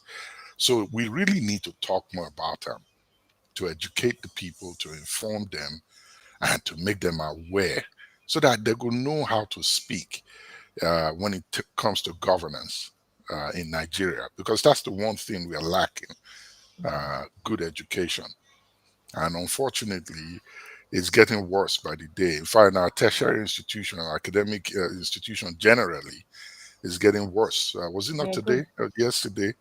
I hear say jam they don't reduce cutoff mark to Yes. 150. 150. That's You it. know, That's terrible. it's sad. It's It's that sad. even at my time it was never 150. You know, when I wrote It exam now 250. Oh, my sister 250. shocked me, sir. If you not get them, you know they go. So Like, you get like to nothing for study you. hard. 150, it's very sad. It's unfortunate that the Nigerian educational system, they produce workers at the moment. We know they produce innovators, people that think.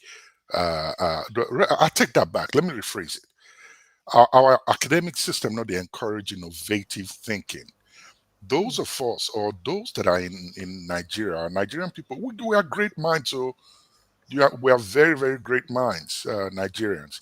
It's unfortunate that that aspect of us is only expressed and when we don't escape come out from Nigeria. And it seemed to be like, say, they engineer them this way. So until we know these things, we really cannot be able to chart our future in that geographical space that we find ourselves, Nigeria.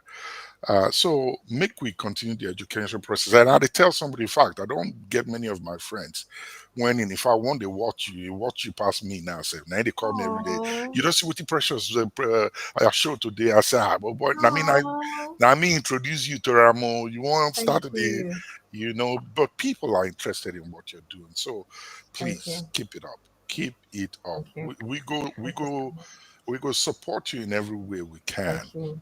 And we Thank you. did. My drive is to really get this across the leadership. Just like this Hey, constitutional stuff we spoke today, I wish we could cut out excerpts of this or make him do more of this, cut out the excerpts, interpret them or translate them in different languages, put them in local radio stations across the country. well, so Let the here's my things part. sink for head, make people dey hear.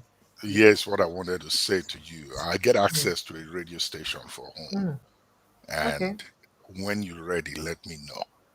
Okay. We'll All right. make it That's good. happen. Yes. That's It good. needs to get to the, I mean, at the talk of grassroots radio station, when Yes. the Now, what I people at want. That's the grassroots idea level, of this platform, really. I Mm, get access to one. So when you're ready, mm, let me know and we'll no make it wahala. happen so the Thank people you. get this information and get enlightened. Uh, Like you always say, I don't borrow this your word well, and I they use them. In fact, this last few weeks when I did away, I can't see the sense in this thing when you do always talk. Protect your mental Your health. mental health. My sister, Nigeria matter. If it make your Eh? person, if he Hmm. make person grow that, they tell you, Wallahi. if you not handle them well, it's such a complex issue, but yet so simple I that we're agree. involved in. But I believe one thing: we will come out of them.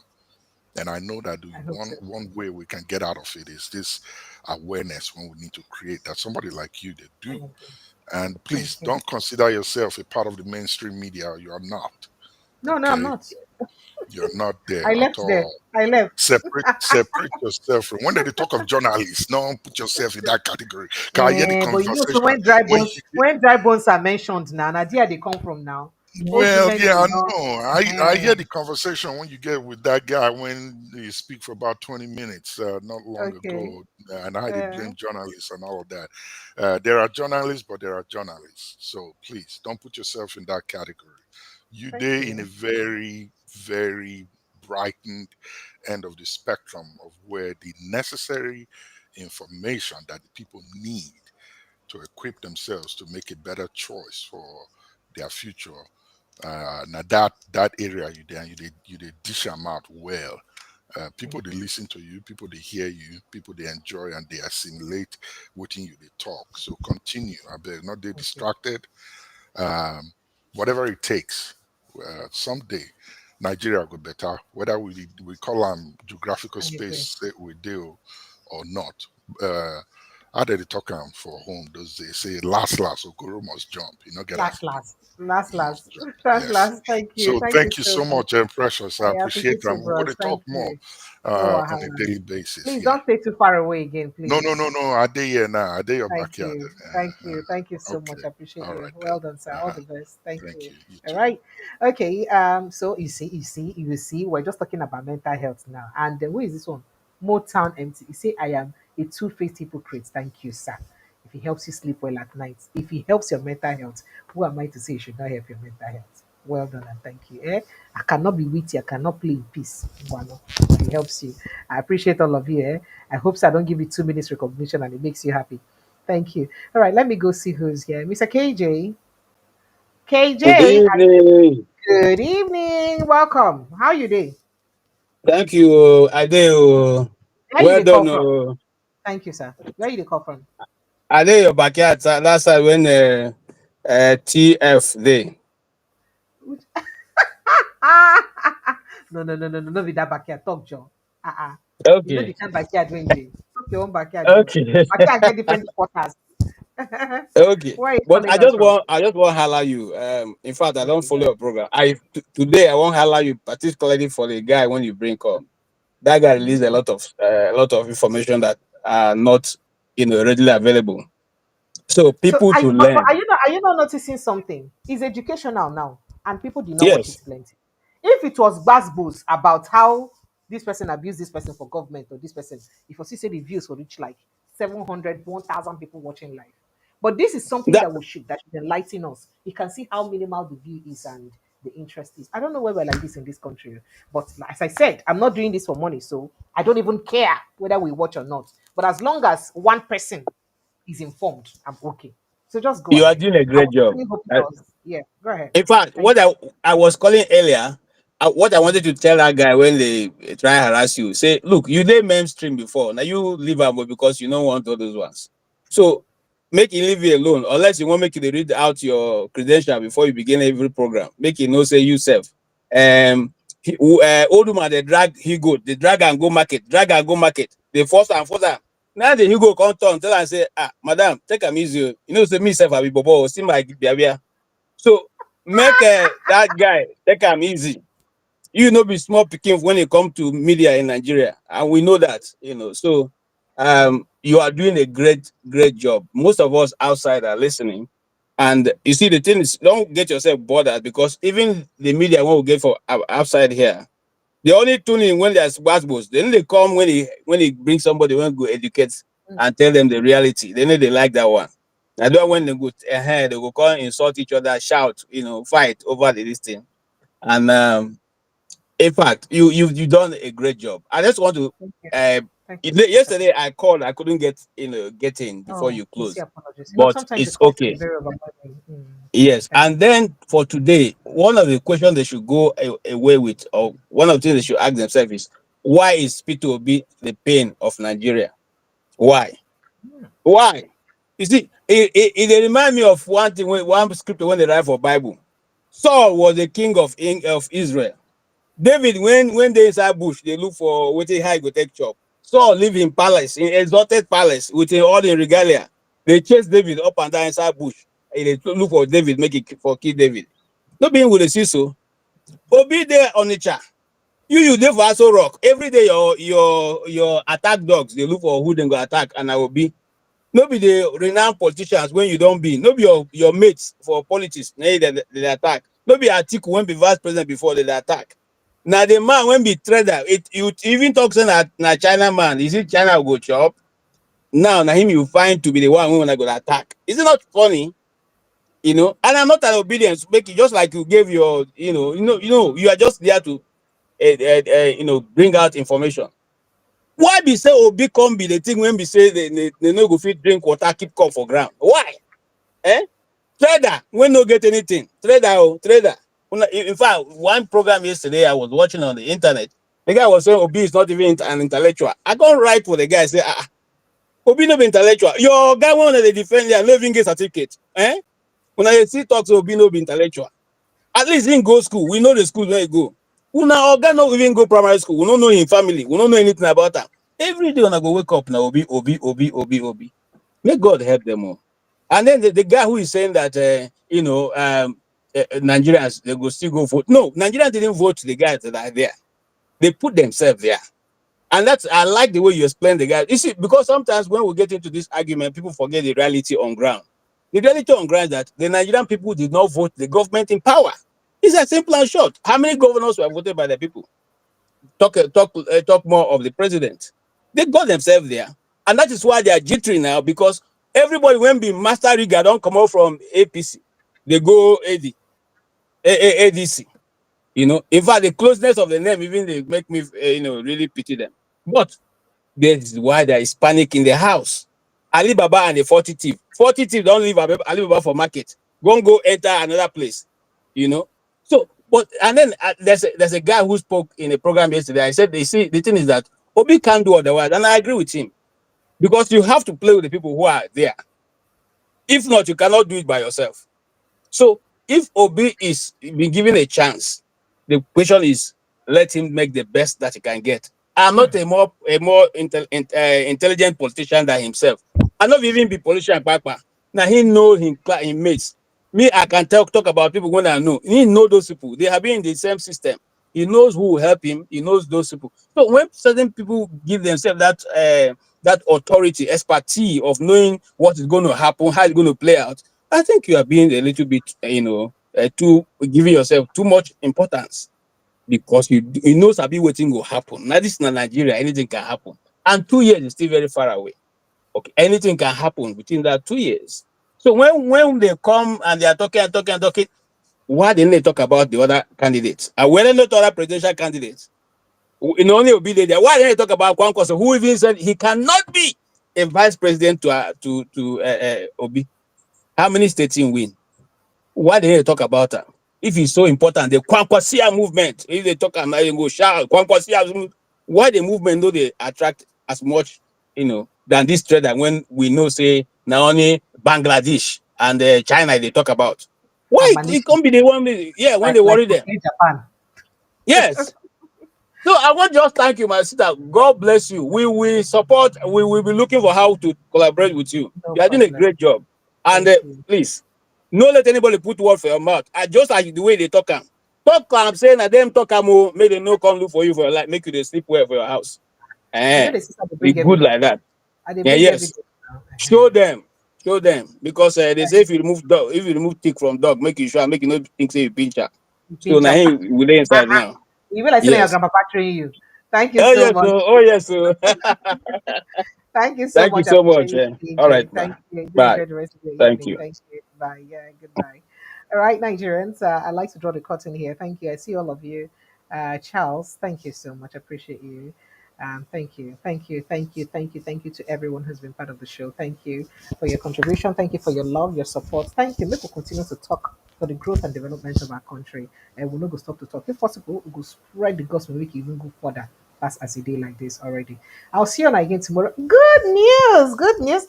Is it good news now? Oh, that's a good news. Okay. So I'll be giving us insight on what's really going on with the coalition tomorrow. And I'm bringing a very special guest who's an insider in the coalition to bring us everything when they happen. Yes, I know. Oga, sorry, Oga, wake up for Germany. Say you don't tire to hear about coalition. Not vexed now. I'm waiting the rain. So make we talk about them and make we see what we go fit do. And then the possibility of some politicians also moving away from the coalition and forging ahead, or some members of the coalition moving away and forging their course by themselves. We go look at all of those stuff, and somebody will be a great insider, and it's a big give buzz boost well. A good day here to bring an insight and give us scoop gossip never heard before about it in the go on for Nigerian politics right now. You don't want to miss tomorrow's edition. It's to start by 6:30 p.m. tomorrow. Make sure so you put a time and reminder, because you know, so when I get guests like that, if I say 6:30 and 6:30 phone call, I they miss some at all. So I'll see you guys tomorrow evening. Hopefully, do enjoy the rest of your evening. Please protect your mental health, like I always say, because Nigerian wahala, you need to finish. He who fights and runs away lives to fight another day. We could go so that we'll come back tomorrow with our Aluta Continua. I love you guys so much. I'm sure you know that already. I love Anajagas now. All right. Good night and God bless you. Bye.